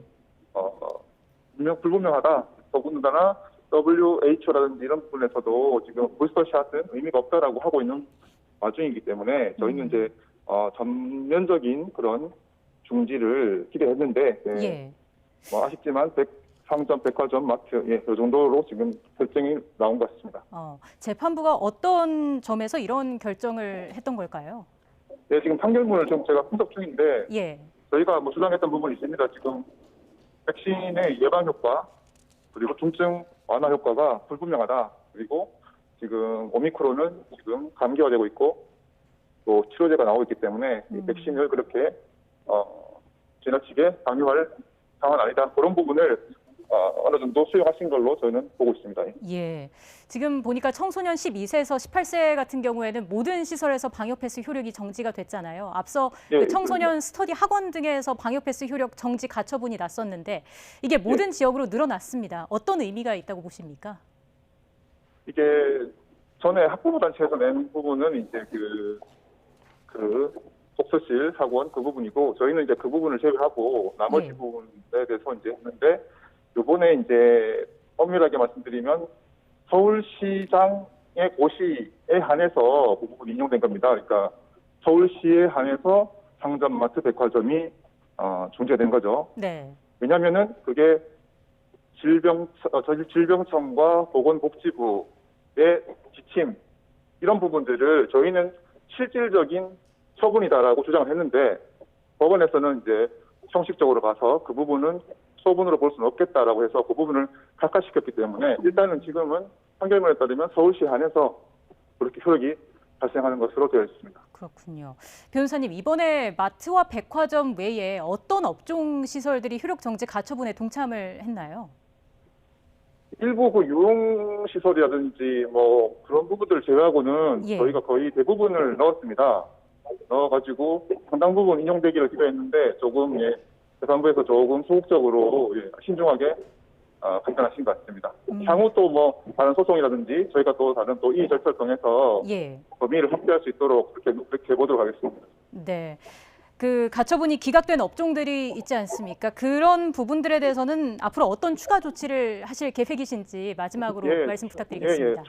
그런 부분 다른 시설들도 당연히 이런 중지를 받아야 될 그런 필요성이 크기 때문에 저희가 뭐 이의 절차라든지 아니면 다른 소송이라든지 충분히 여러 가지 절차를 통해서 후속 조치를 통해서 확대될 수 있도록 그렇게 조치를 하겠습니다. 네, 알겠습니다. 진행되는 과정을 계속해서 좀 지켜보겠습니다. 예. 지금까지 윤용진 변호사와 함께 이야기 나눴습니다. 오늘 말씀 고맙습니다.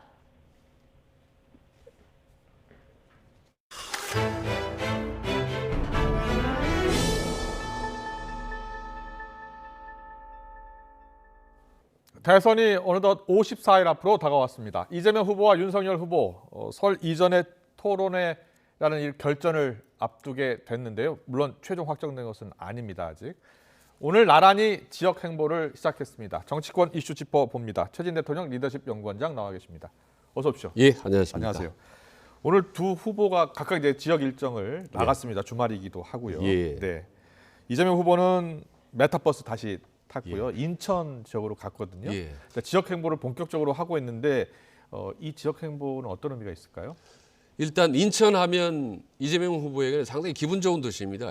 그렇습니까? 오늘 발표한 갤럽 여론조사 보더라도 이재명 후보가 이제 41% 나오고 윤석열 후보가 29% 나왔습니다. 인천 지역은요? 그러니까 경기 인천은 본인의 아성이죠. 거기다가 인천하면 경제도시, 중도 성향이 많이 사는 도시 이런 도시이기 때문에 본인이 내세우는 실용적인 후보, 그다음에 친기업, 친시장적인 그런 민생 대통령이다. 뭐 이런 부분을 내세우는데 상당히 유리한 지역이기 때문에 아마 메타버스로 다시 재개를 한 것 같습니다. 이 설 연휴까지 얼마 남지 않았잖아요. 그러면 이제 곳곳에 지역 민심을 이제 알고 또 표심을 위해서 방문할 것 아닙니까? 인천 지역이 그래서 중요한 겁니까? 예, 그렇습니다. 본인한테는요. 그래서 아성으로부터 바람을 몰아서 이 주도권을 다시 한번 잡겠다라는 그런 의도가 있는 것 같습니다. 알겠습니다. 지금 잠깐 화면 나오는데요. 이재명 후보가 빵 만들기 체험에 나섰더라고요. 네. 어린이 꿈 응원하고요. 또 장애인 직업 훈련의 기회를 보장하겠다라는 메시지를 담았다고 하는데, 자, 저희가 영상으로 보여드리겠습니다. 보고 오겠습니다.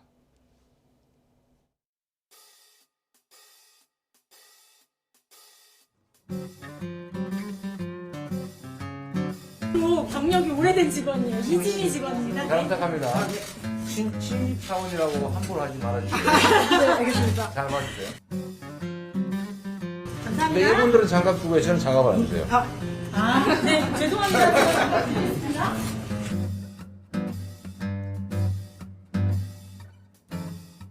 누르세요. 누르셔서 네. 너무 많이 묻었나? 아니요, 잘하셨어요.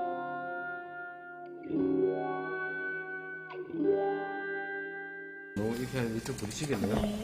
노래를 훌륭하십니다. 이상하십니다. 하나를 알려주면 열을 아시는 거. 갑자기 이게 수지가 구겨져요. 자리는 없겠죠? 네, 자리 없습니다. 우리 후보님께서 마치셨습니다. 네. 네, 고생하셨습니다. 제가 봐도 잘했습니다. 네, 훌륭하십니다.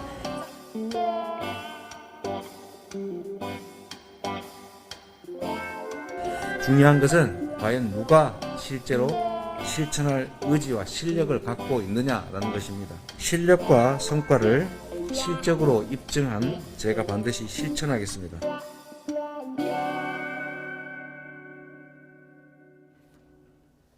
지역 행보 재개했고 지역 민심, 스킨십 좀 더 넓히는 그런 행보 이어가고 있습니다.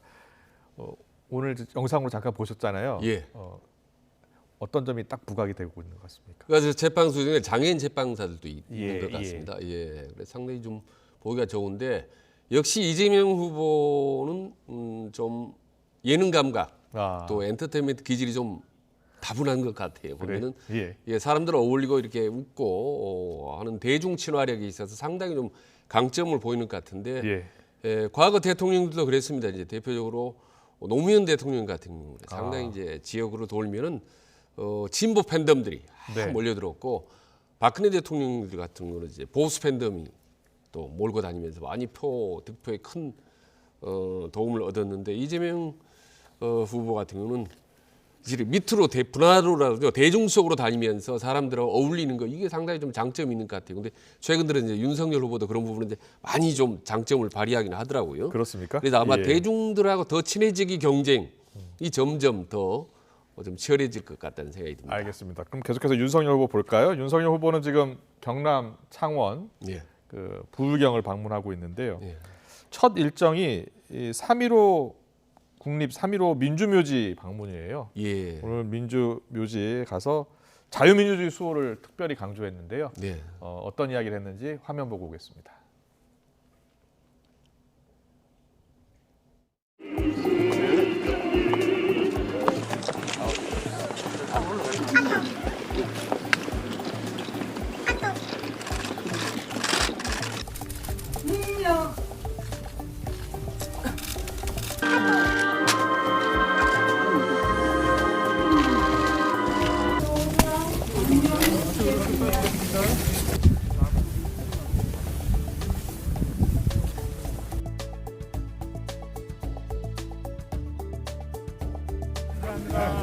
윤석열! 돌아가신 영웅들의 희생이 무모하지 않도록 반드시 정권 교체해서 이 나라의 자유민주주의와 국가 정책성을 확실하게 찾아 국민들께 드리겠습니다. 감사합니다. 네. 계속해서 강조하고 있는 게 최근에 강조하고 있는 내용 중에 하나가 자유민주주의와 정체성 확실히 찾아 국민들께 드리겠다는 말을 많이 하더라고요. 이재명 후보의 지역 방문과 약간 다른 결이 느껴지는데요.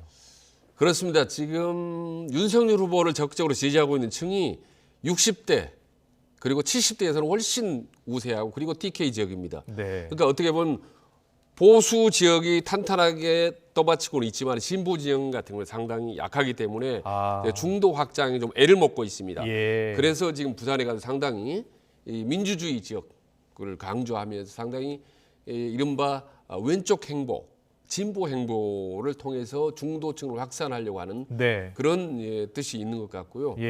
그리고 부산, 경남, 울산, 경남, 그러니까 부울경이 그동안에 상당히 윤석열 후보 유리한 지역이었는데 최근 들어 많이 좀 좁혀졌습니다. 그렇군요. 그래서 오늘 갤럽만 보더라도 이재명이 33%인데 윤석열이 37% 나왔습니다. 그렇군요. 그러니까 상당히 오차 범위의 접전이기 때문에 지금 부울경을 다지기보다는 단단히 지켜야 되는 입장이기 때문에 아마 상당히 비장한 각오로 부울경을 좀 누비고 있을 거라고 봅니다. 그렇군요. 오늘 이번 부울경 방문 때는 이준석 대표하고 다시 같이 다닌다고 하더라고요. 갈등 이후에 이제 뭐 화해 국면 여러 번 반복됐었는데 이준석 대표와 동행하는 것 효과가 있겠습니까? 효과가 있죠. 혼자 다니는 것을 생각해 보면 훨씬 더 효과가 있죠. 그리고 이준석 대표가 보다 전날 내려가서 이미 누비고 다니면서 이렇게 밑을 깐다고 할까요? 많이 바람을 좀 잡아놨더라고요. 그래서 특히 요즘 뭐 20, 30대가 중요한데 이준석과 같이 가면 이른바 보는 그림도 좋고 또 실제로 이준석 대표가 상당히 달변이기 때문에 두 사람이 상당히 상호 보완적인 역할을 할 수 있다는 점에서 둘이 다니는 게 훨씬 좋죠. 그렇군요. 사실. 알겠습니다. 그리고 이제 이재명, 윤석열 두 후보 있잖아요. 그 설 이전에 이제 첫 TV 토론회를 진행하기로 했나 봐요. 그건 뭐 앞서 봤지만 정의당, 국민의당 강하게 반발하고 있고요. 먼저 양자 토론이 가능할 것 같습니까? 지금 안 하려고 하는 거 아니겠습니까? 여야는 양자 토론이요? 양자 토론 말씀드리겠습니다. 양자 토론을 지금 하기로 합의를 했는데 국민의당과 정의당이 반발하고 있거든요. 그러나 양자 토론은 이제 하는 건데 거기에 두 사람이 추가로 이제 들어가느냐인데 일단 들어가야 되지 않겠습니까? 지금 안철수 후보만 해도 오늘 보니 17%까지 나왔는데 그런 추격해서 바짝 차고 올라오는 3위 후보를 제치고 두 후보만 한다는 거는 좀 적절치가 않은 것 같고 국민들이 볼 때도 좀 의아하지 않을까. 그래서 결국에는 뭐 3자 후보가 되지 않을까. 근데 두 후보는 두 사람만 하겠죠. 그래서 양강 구도를 국민들이 확실히 각인시키려고 하기 때문에 아마 치열하게 이 다자 토론을 놓고 양측 간에 신경전이 벌어질 것 같습니다. 알겠습니다. 이재명, 윤석열 두 후보는 일단 기싸움을 본격화하고 있습니다. 최근에 이제 AI 윤석열 많이 화면 보셨을 텐데요. AI 윤석열 후보가 이제 이재명 후보를 우회적으로 비판하는 화면 있고요. 또 이재명 후보 또 역시 토론회를 받아줘서 고맙다 이런 이야기를 했습니다. 화면 보고 오겠습니다. 이땡땡님 글 잘 봤습니다. 많이 초조해 보이십니다. 윤석열 선대본부에 메시지 기가 막히게 잘 쓰는 인재들이 있으니 와서 한번 교육받고 가시는 게 어떨까요? 교육비는 화촌대유에서 계좌이체로 받겠습니다. 감사합니다. 현실 고증이 아주 잘된 작품이라고 생각합니다. 요즘은 현실과 영화가 구분이 잘 안 되더라고요. 윤석열 정부에서는 아수라 같은 일은 절대 벌어지지 않을 것입니다. 윤석열 후보님, 우리 오랜만에 통화한 것 같습니다.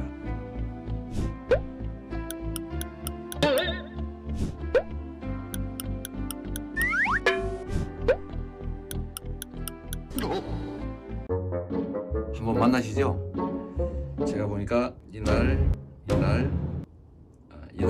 비었는데 한번 시간 좀 내주시면 좋겠습니다.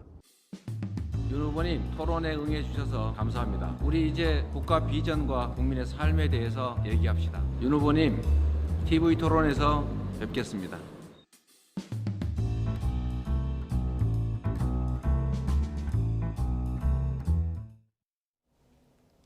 TV 토론이 실제로 열린다면은 매우 흥미진진한 토론이 될 것 같긴 한데요. 이재명 후보 지금 저희가 영상으로 보여드렸습니다만 윤석열 후보의 공약 가운데 상당수 공약을 또 바로 받는다 이렇게 많이 하더라고요. 어떻게 보셨어요?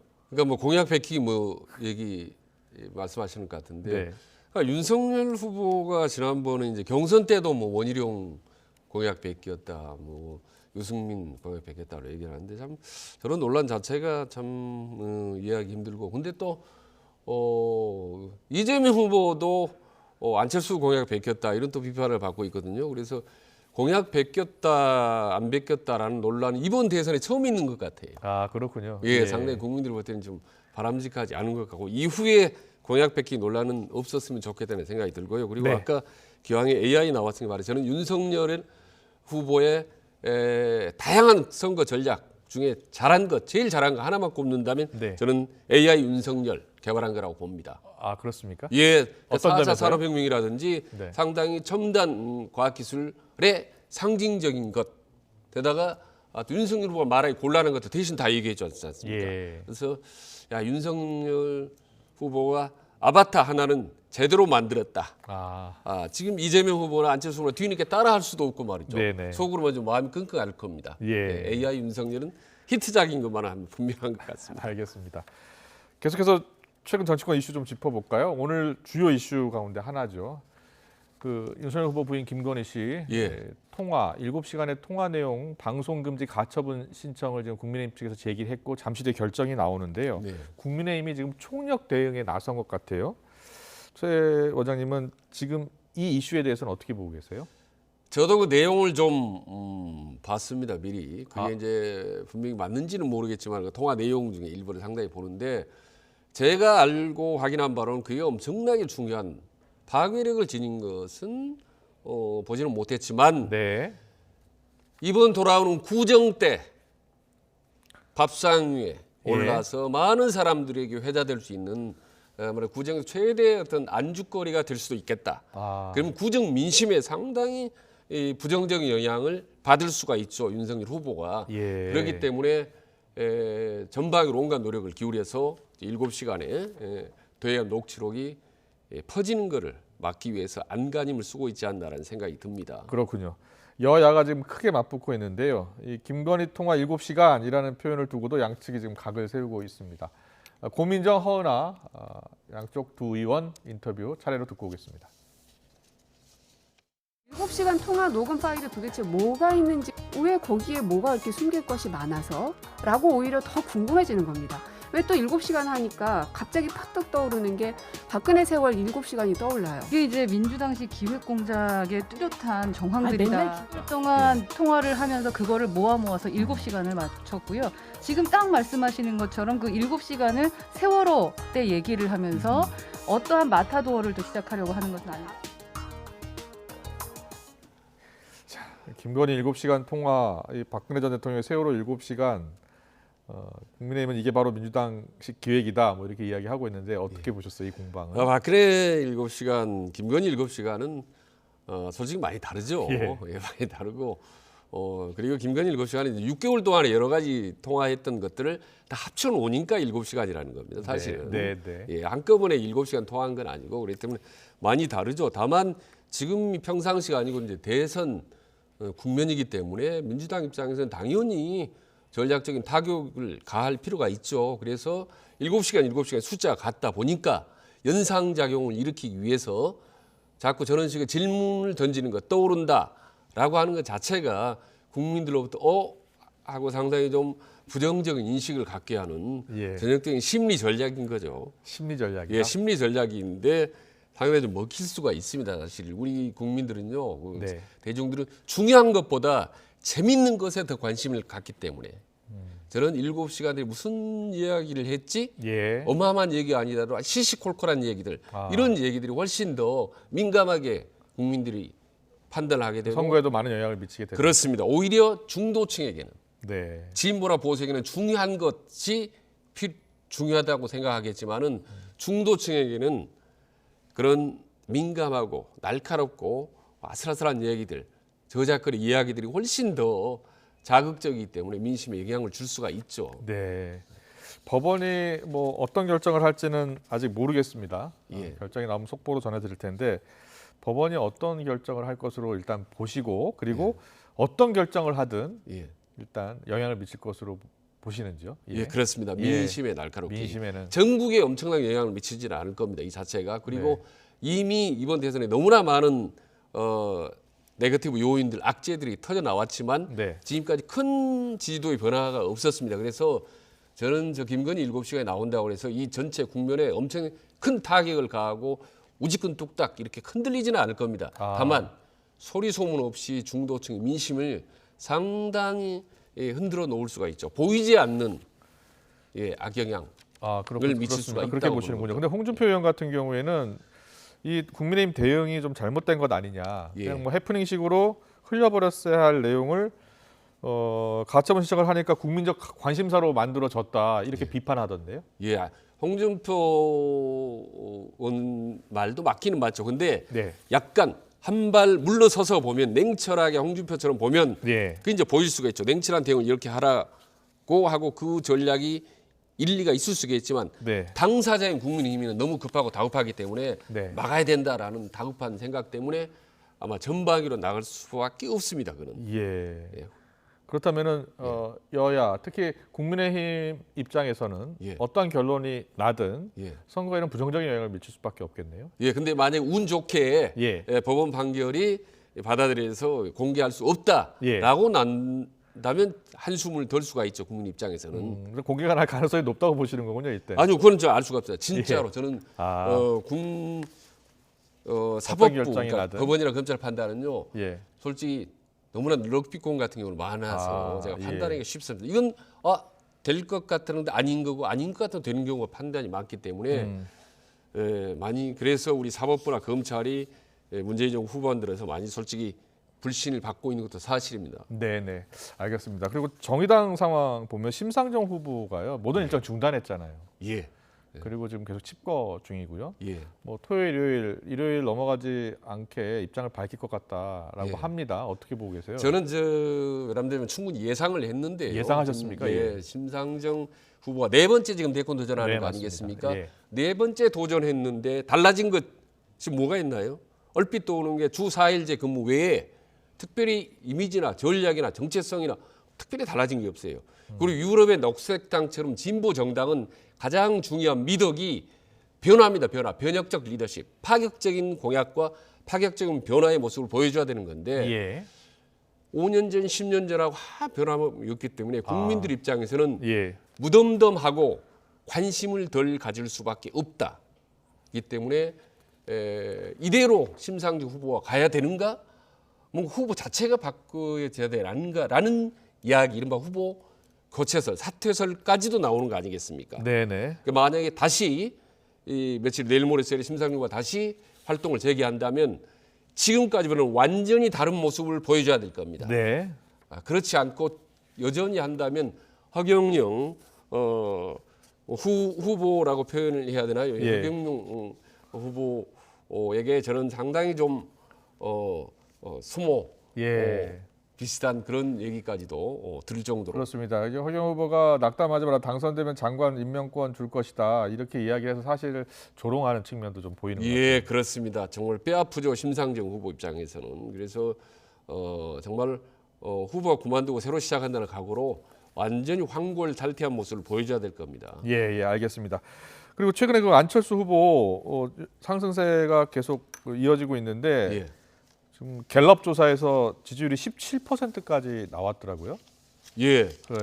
어떻게 보셨어요? 최근에 국민의힘 같은 경우에는 내부는 어느 정도 수습한 상황인데 수습한 지 한 일주일 가까이 된 것 같은데 그런데 지금 보면 안철수 후보 지지율이 계속 탄탄하게 나오는 것 같은데요. 지금 그렇죠. 이재명, 윤석열 후보가 서로 양강구도로 엎치락뒤치락 한 게 벌써 6개월이 다 돼가는데 뒤늦게 튀어나온 안철수 후보가 거의 17% 저 기세대로 가면 20%를 육박할 수도 있죠. 지금 오늘 갤럽 방금 말씀하셨지만 20대에서는 제일 선두입니다. 24% 나왔습니다. 그리고 치열하게 벌어지고 있는 중원, 이른바 충청도에서는요.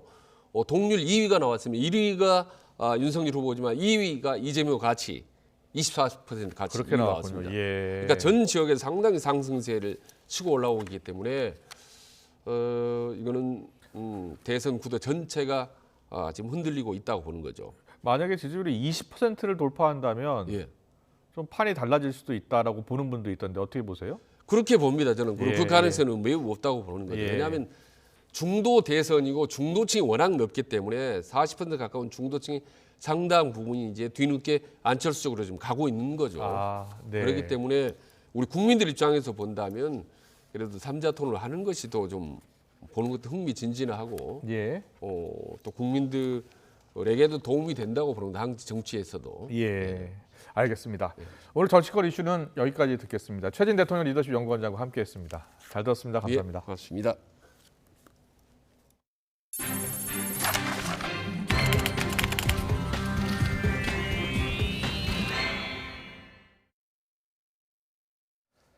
네, 광주 아파트 붕괴 사고 지금 나흘째 수색 작업이 진행이 되고 있습니다. 6명의 실종자가 발생한 이 붕괴 현장, 1명의 실종자 위치는 찾았고요. 그리고 지금 구조 작업을 진행하려고 하는데 쉽지가 않은 상황이고요. 5명의 실종자는 아직 위치도 확인이 안 됐습니다. 추가 붕괴 위험 때문이라고 합니다. 최명기 한국기술사회 중앙사고조사단장 화상으로 연결해서 자세한 이야기 들어보겠습니다. 단장님 나와 계시죠? 네, 안녕하십니까. 최명기입니다. 네, 단장님. 지금 아파트 붕괴 사고 관련 원인을 추정할 수 있는 의미 있는 진술이 나왔다고 합니다. 업체 관계자 말인데요.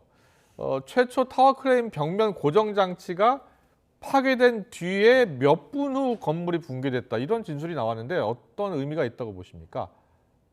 1차적으로 콘크리트 타설을 하는 과정 중에 예. 그 타설 하중에 따라서 네. 실제 이제 하중이 밑으로 쭉 내려왔을 거예요. 네. 그런데 지금 현재 그 진술한 분의 말씀에 의하면 예. 아마 28층에서 타워하고 콘크리트를 연결해주는 이 브레이싱 예. 이게 끊어졌다고 현재 이야기를 하시게 되는데 네. 이야기는 최초 파괴 지점이 현재 그 고정 장치인 브레이싱이든 예. 또는 그 층에 있는 그 건물의 슬래브든 아마 이쪽에서 먼저 최초 파괴가 일어나지 않았나라고 일단 생각이 되는 겁니다. 결국은 중요한 것은 예. 2층에서 28층에서 1차적으로 제일 먼저 붕괴가 됐다. 이걸 갖다가 이야기해주는 그런 증거라고 볼 수가 있겠죠. 그러면은 붕괴 지점이 처음 붕괴 지점이 39층 그 꼭대기 층이 아니라 28층 거기서부터 무너져 내렸단 말인 겁니까? 네, 그렇죠. 왜냐하면 39층에서는 콘크리트를 타설하다 보니까 이 네. 타설하는 하중에 따라서 이 하중은 밑으로 전부 다 분산이 되는 거거든요. 그렇죠. 분산이 되는 과정에서 28층에서 이 하중을 다 지켜줘야 되는데 예. 지키지 못하고 28층에서 붕괴가 되고 그다음에 29층, 30층 이런 식으로 아마 순차적으로 붕괴가 됐을 걸로 그렇게 추정이 되는 그런 대목입니다. 잠시만요. 조금 이해가 안 되는데 28층에서 먼저 붕괴가 되고 그다음 27층이 붕괴되는 게 아니라 29층 위로 붕괴가 된다는 말씀이십니까? 네, 그렇죠. 위아래로 전부 다 결국에 파괴가 될 때 네. 현재 그 월타에 있는 부분이 이제 28층이며 예. 28층이나 29층 또는 27층이 이제 같이 붕괴가 되겠죠. 네. 결국 이제 힘의 균형이 깨진다는 이야기입니다. 그래서 이게 이제 순차적으로 이렇게 붕괴가 됐다고 일단 추정이 되고요. 예. 지금 이 브레이싱이 먼저 파괴가 됐느냐, 예. 슬래브가 먼저 파괴되느냐라는 이야기는 있는데, 예. 제가 보는 관점에서는 브레이싱이 파괴된 것보다는 슬래브가 먼저 파괴가 되면서 브레이싱까지 같이 파괴가 되는 걸로 그렇게 현재 원인을 추정을 하고 있습니다. 그렇다면 먼저 이런 지금 사고 원인 중에 하나가 콘크리트가 충분히 굳기 전에 이 하중을 견디지 못하고 무너져 내렸다. 이게 첫 번째 원인으로 지금 보는 분들이 많은 거잖아요. 네네. 그게 사고 원인은 예. 여러 가지 원인이 있거든요. 예. 설계할 때 구조적인 부분에서 무량판 구조를 써서 붕괴됐다라는 원인도 일단 가정을 해볼 수는 있습니다. 그렇지만 주요 요인은 약간 우선순위에서 밀리는 부분이 좀 있고요.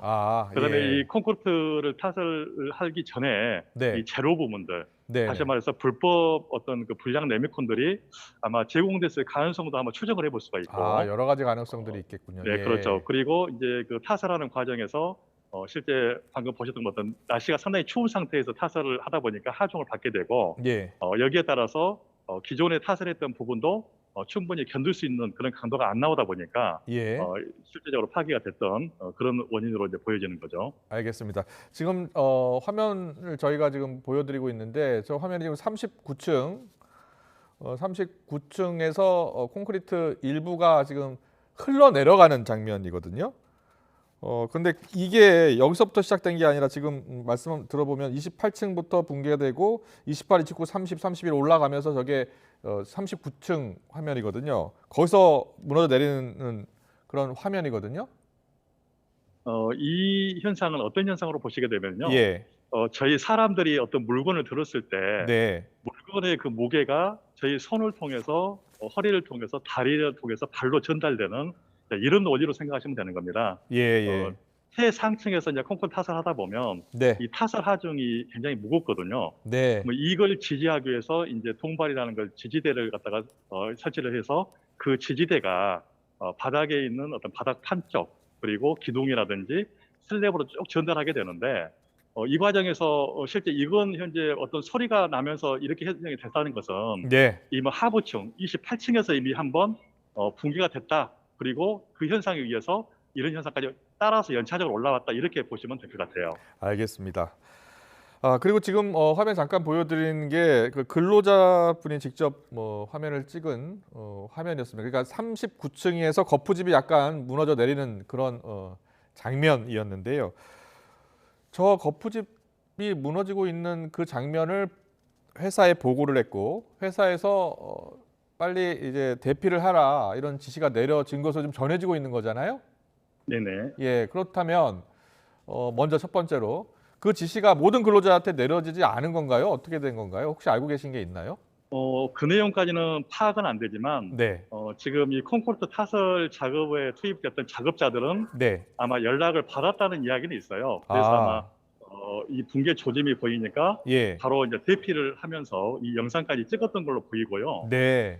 나머지 지금 실종자 6명 중에서 아마 그 창업 공사자들 네. 또는 소방 작업을 하는 이 작업자들 이분들은 아마 그런 연락을 못 받았을 가능성도 있습니다. 예. 그래서 이번에 원인 조사를 하는 과정에서 이런 어떤 비상 훈련이라든지 또는 비상 대피에 대한 이런 게 평상시에 좀 이루어졌는지 네. 이런 부분에 대해서도 좀 조사를 철저히 할 필요가 있을 걸로 보입니다. 알겠습니다. 현재 지금 무너진 아파트 건물 외벽을 보면요. 잔해물이 지하 1층 지상에 많이 쌓여 있고 그리고 또 23층에서 26층 사이에도 잔해물이 많이 쌓여 있잖아요. 네네. 그런데 혹시 만약에 수색 작업이나 구조 작업을 위해서 23층 위로 올라가서 하다 보면 추가로 이렇게 잘못하면 붕괴될 가능성도 있는 겁니까? 건물 전체로 붕괴될 가능성은 보이지는 않고요. 예. 지금 이제 붕괴될 가능성이 있는 부분은 화면상에서 보시는 것처럼 그 타워 크레인 현재 있는 부위, 그러니까 타워가 콘크리트하고 현재 지지를 하고 있는데 네. 아마 이 부분 타워 크레인가 넘어가면서 또 거기 지지하고 있는 이 기둥이 붕괴될 가능성도 있고요. 네. 그다음에 그 남쪽에서 보게 되면 이제 벽면 쪽, 이 벽면이 슬래브가 다 붕괴되면서 혼자 자리가 있는 상태인데 네. 이 벽면이 건물 쪽이든 건물 외부 쪽이든 이렇게 넘어갈 가능성도 있을 걸로 보이고요. 네네. 그리고 방금 말씀하셨던 것처럼 여기 잔재물들, 예. 이 잔재물들을 아마 치우는 과정에서 아마 어떤 붕괴 가능성은 보이지는 않지만 예. 어떤 낙하물에 의해서 아마 더 떨어진다든지 이럴 가능성은 좀 있어 보이는 겁니다. 네. 알겠습니다. 그런데 지금 실종자를 빨리 찾아서 구조를 해야 되는데 그게 급선무인데요. 지금 6명 가운데 1명만 발견을 했고 지금 구조 작업을 진행하려 하고 있습니다. 잔해물 치우고 있는데요. 근데 제가 궁금한 게 지금 실종자 5명이 있잖아요. 그 실종자 5명이 어디서 일을 하고 있었는지는 확인이 될 것 같거든요. 그거 아직도 네. 어디서 일을 했는지 그리고 어디쯤에 혹시 실종자들이 묻혀 있는 건지 아직 확인이 안 되는 겁니까? 그 부분을 실은 제가 오늘 그 현장에서 유가족 그 대표님께서 부탁을 해서 예. 유가족에게 제가 약간 브리핑을 좀 했습니다. 뭐 네, 관계는 아닌데 네. 약간 브리핑을 하는 과정에서 이제 그분들이 가장 궁금한 게 과연 어디 위치에 혹시 있을까? 예. 근데 이 위치를 추정하기 위해서는 지금 현재 정보가 좀 필요해요. 어떤 정보냐면 예. 지금 붕괴되어 있는 건물의 그 어떤 파괴된 어떤 그 위치들 그리고 몇 층에서 어디까지 파괴됐다든지 이걸 좀 내부적인 어떤 그 파괴 현상을 좀 알게 되면 쉽게 좀 더 접근할 수가 있는데 네. 그런 상황을 이제 모르는 상황이거든요. 왜냐하면 아마 어제 한 분이 아마 현재 그 지하 1층에서 발견이 되셨는데 이분이 지하 1층에서 발견된 이후가 아마 대피하는 과정 중에 어떤 잔재물에 현재 어떤 맞아서 현재 고립이 될 수도 있고 또는 위에 상부에서 작업하시다가 이 상부에 있는 슬래브가 붕괴가 되면서 실제 그분이 이렇게 이제 고립이 될 수 있는 가능성이 있어서 현재 이 건물에 대해서 어떤 파괴 현상이라든지 어디 위치에서 어떻게 이게 내부적으로 현재 파괴가 됐는 걸 좀 알게 되면 좀 더 쉽게 그분들이 대피로라든지 또는 낙하 위치라든지 이걸 추정할 수는 있을 것 같습니다. 네, 알겠습니다. 지금 6명의 실종자 모두 무사히 가족의 품으로 돌아와야 하는 상황인데요. 가능한 빨리 구조 작업이 지금 이루어져야 될 것 같습니다.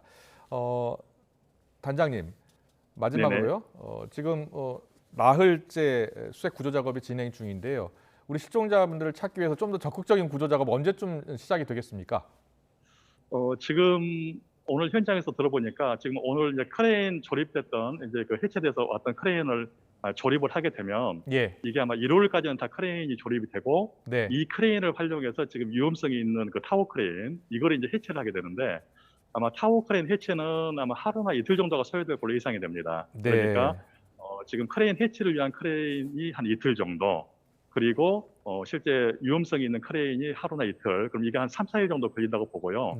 그다음에 약간 보강 조치를 하고 나면 아마 본격적으로 아마 구조대가 아마 투입이 돼서 구조 작업 하실 것 같은데 아무리 상황을 좋게 본다 하더라도 이 구조대에도 위험성이 있기 때문에 이런 것까지 감안하게 되면 한 2주 정도, 2주 정도 돼야 아마 실제 수색이 어느 정도 되지 않겠나 이렇게 개인적으로 생각을 하고 있습니다. 네, 알겠습니다. 어떻게 하든지 안전한 구조 중요하고요. 우리 실종자분들이 모두 생활할 수 있도록 좀 더 적극적인 구조가 빨리 이루어져야 될 것 같습니다. 네, 지금까지 최명기 한국기술사회 중앙사고조사단장님과 함께했습니다. 잘 들었습니다. 고맙습니다. 네, 감사합니다. 네, 광주 신축 아파트 붕괴 현장 나흘째 수색 작업이 진행 중입니다만 아직 추가 발견이나 구조 소식은 들리지 않고 있습니다. 외벽에 붙어서 기울어져 있는 크레인, 그 크레인을 해체하기 위한 사전 준비 작업도 시작이 됐습니다. 사고 현장에선 브리핑이 진행 중인데요. 직접 들어보겠습니다. 소방서장 문희준입니다. 저희는 이제 구조 작업을 지금 구조대원들이 수작업으로 전대원 투입해서 하고 있습니다. 장비가 지원이 지금 계속 지금 늦춰지는 바람에 좀 속도가 내지 못하고 있습니다. 수작업으로 하다 보니까 좀 워낙 철근도 많고 콘크리트가 무게가 있기 때문에 중장비 힘을 들려야 되는데 그게 원활하지 않아서 지금 작업의 속도는 못 내고 있습니다. 그 점 죄송스럽게 생각합니다.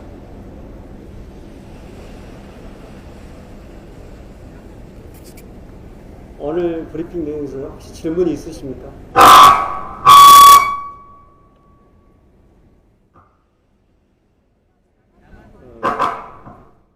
참고로 왜 이렇게 구조 작업이 더디냐 이렇게 생각하실 수 있을 겁니다. 근데 여기 사고 현장이 콘크리트와 철근 또 이 구조물, 설비 이런 것들이 복합하게 엉켜 있고 그것들이 다 이 중량물들입니다. 그러다 보니까 그것을 장비로 또 정리하고 또 우리 구조대원들이 헤쳐나가는데 상당한 시간이 걸리는 상황이다. 이렇게 큰 흐름을 이해해 주시면 될 것 같습니다. 어젯밤에 야간 작업 쉬지 않고 계속 하신 건가요? 예, 어젯밤에 야간 작업을 했습니다. 잔재를 치르는 과정은 어느 정도까지 진행했나요?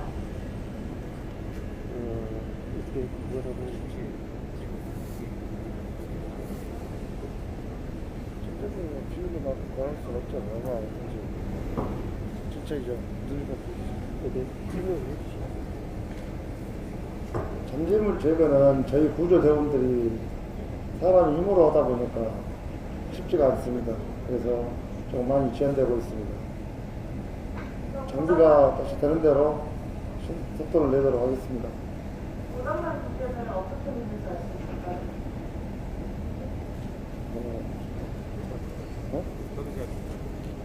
마이크를 안 들어요.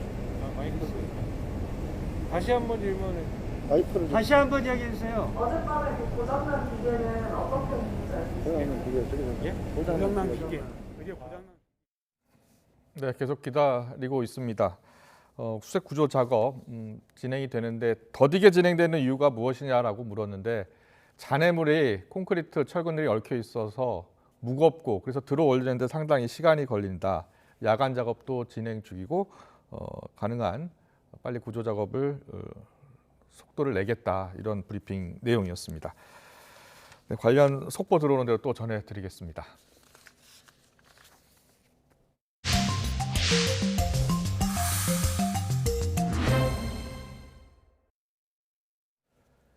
기준금리가 2달 만에 0.25%포인트 또 올라서 연 1.25%가 됐습니다. 전체 가계대출의 이자 부담은 3조 2천억 원이나 늘어나게 되는 건데 특히 취약계층의 어려움이 가중될 것으로 보입니다. 박병한 기자의 보도입니다. 설 연휴를 앞두고 껑충 뛴 장바구니 물가. 코로나19 장기화로 가뜩이나 살림살이가 팍팍한 서민들은 가격표 보는 게 겁날 정도입니다. 예전에는 이제 쉽게 사 먹었던 것들을 이제는 조금 더 고민해보고 생각해보고 사게 되다 보니까 조금 이제 소비자 입장에서는 많이 부담스러운 가격까지 많이 올라간 것 같아요. 고물가 상황이 길어지고 미국이 서둘러 기준금리를 높일 가능성이 커지자 한국은행이 대응에 나섰습니다. 기준금리를 0.25%포인트 또 올린 겁니다. 이를 통해 연 1.25%가 됐는데 코로나19 사태 이후 0.5%까지 하락했던 기준금리는 22개월 만에 원래 위치로 돌아왔습니다. 한국은행은 올해 안에 기준금리를 또 인상할 수 있음을 분명히 했습니다. 앞으로도 경제 상황에 맞춰서 기준금리를 추가 조정할 필요가 있다, 그렇게 생각을 합니다. 문제는 실수요자에게 줄 충격입니다. 기준금리가 0.25%포인트 인상되면 가계대출의 총 이자 부담은 3조 2천억 원 늘어나고 대출자 한 사람당 연간 이자 부담은 289만 원에서 305만 원으로 늘어나기 때문입니다. 현재 어려움을 겪고 있는 자영업자라던가 한 개 가구, 한 개 기업을 중심으로 해서 이자 납부 부담이 늘어나면서 이들의 상황이 어려워지는 요인이 될 수가 있겠습니다. 자칫 기준금리의 연속 인상이 물가 잡는 속도보다 이자 부담 가중만 더 재촉하는 건 아닌지 우려의 목소리가 나오고 있습니다. YTN 박병환입니다. 백신을 맞지 않아서 문제가 된 테니스 세계 랭킹 1위 노바크 조코비치가 결국 호주 오픈에 나서지 못할 것으로 보입니다. 호주 이민부 장관이 직권으로 조코비치의 비자를 취소했습니다. 취재기자 연결합니다. 조은지 기자. 네, 스포츠부입니다. 조코비치가 재판에서는 이겼는데 정부에서 칼을 뽑은 거라고 보면 되겠네요? 네, 백신을 맞지 않은 조코비치가 결국 호주에서 추방될 위기에 놓였습니다. 로이터 통신 등 외신은 앨릭스 호크 호주 이민부 장관이 조코비치의 호주 입국 비자를 장관 직권으로 취소했다고 보도했습니다. 호주는 백신을 맞지 않은 사람은 입국을 전면 제한하고 면제 사유서를 받은 사람에 한해 제한적으로 들어올 수가 있는데요. 조코비치는 지난해 12월 16일 코로나19의 양성 판정을 받았다면서 6개월 안에 확진 후 회복 중일 경우 백신 접종을 하지 않아도 되는 면제 사유를 충족한다고 주장해 왔습니다. 호주 빅토리아 주 정부와 호주 테니스협회에서 면제 허가도 받았다고 했죠. 이 의견이 받아들여져서 호주 법원에서 승소했고 어제 오늘 코트에서 호주 오픈 첫 경기를 준비하고 있었습니다. 하지만 호주 정부는 오늘 재차 행동에 나섰습니다. 호크 장관은 사회의 건강과 질서 유지를 위해 이민법 규정에 따라 조코비치의 비자를 직권 취소한다면서 코로나19 상황에서 국경을 보호하는 건 정부의 임무라고 강조했습니다. 조코비치 측이 불복해서 재차 법적 대응에 나설 거라는 전망도 나오고 있는데요. 17일 개막하는 호주 오픈까지 시간이 너무 촉박해서 실익이 있을지는 불투명합니다. 조코비치가 곧장 추방되고 앞으로 3년간 호주 입국이 제한될 거라는 보도까지 잇따르면서 조코비치로선 메이저 대회 20차례 우승의 절반 가까운 9번 정상에 섰던 호주 오픈과 2년이 악연으로 막을 내릴 가능성이 커졌습니다. 지금까지 스포츠부에서 YTN 조은지입니다. 주말인 내일은 추위 걱정 없겠습니다. 내일 서울 아침 기온은 영하 5도, 낮에는 영상 3도까지 올라서 오늘보다 2에서 5도가량 높겠습니다. 다만 주말과 휴일 사이 중부와 전북, 경북 지역에 비나 눈 소식이 있습니다. 내일 오후 수도권과 강원 지역을 시작으로 밤 사이에는 충청과 전북, 경북 북부까지 확대하겠는데요. 모레 아침까지 강원 내륙과 산간에 최고 5cm, 경기 동부와 충북 북부에도 1에서 3cm의 눈이 내리겠고요. 수도권에는 5mm 미만의 비가 조금 예상됩니다. 또한 밤사이 서쪽 지역을 중심으로는 공기가 탁해지는 곳이 있겠고요. 수도권과 동쪽 지역은 계속해서 대기가 건조하겠습니다. 불씨 관리 잘해주시기 바랍니다. 내일 아침 기온은 서울이 영하 5도, 광주 영하 3도로 오늘보다 2에서 5도가량 높겠습니다. 다만 여전히 한파특보가 내려진 중부와 또 경북 일부 지역을 중심으로는 영하 10도 안팎의 추위가 이어지겠습니다. 낮 기온은 서울이 3도, 대전과 대구 7도, 광주는 8도로 오늘보다 2에서 4도가량 높겠습니다. 눈비가 그친 뒤 다음 주 초반에는 다시 강추위가 찾아오겠습니다. 날씨였습니다. 네, 이어서 저녁 종합뉴스 이브닝 뉴스가 방송됩니다. 시청해주신 여러분 고맙습니다.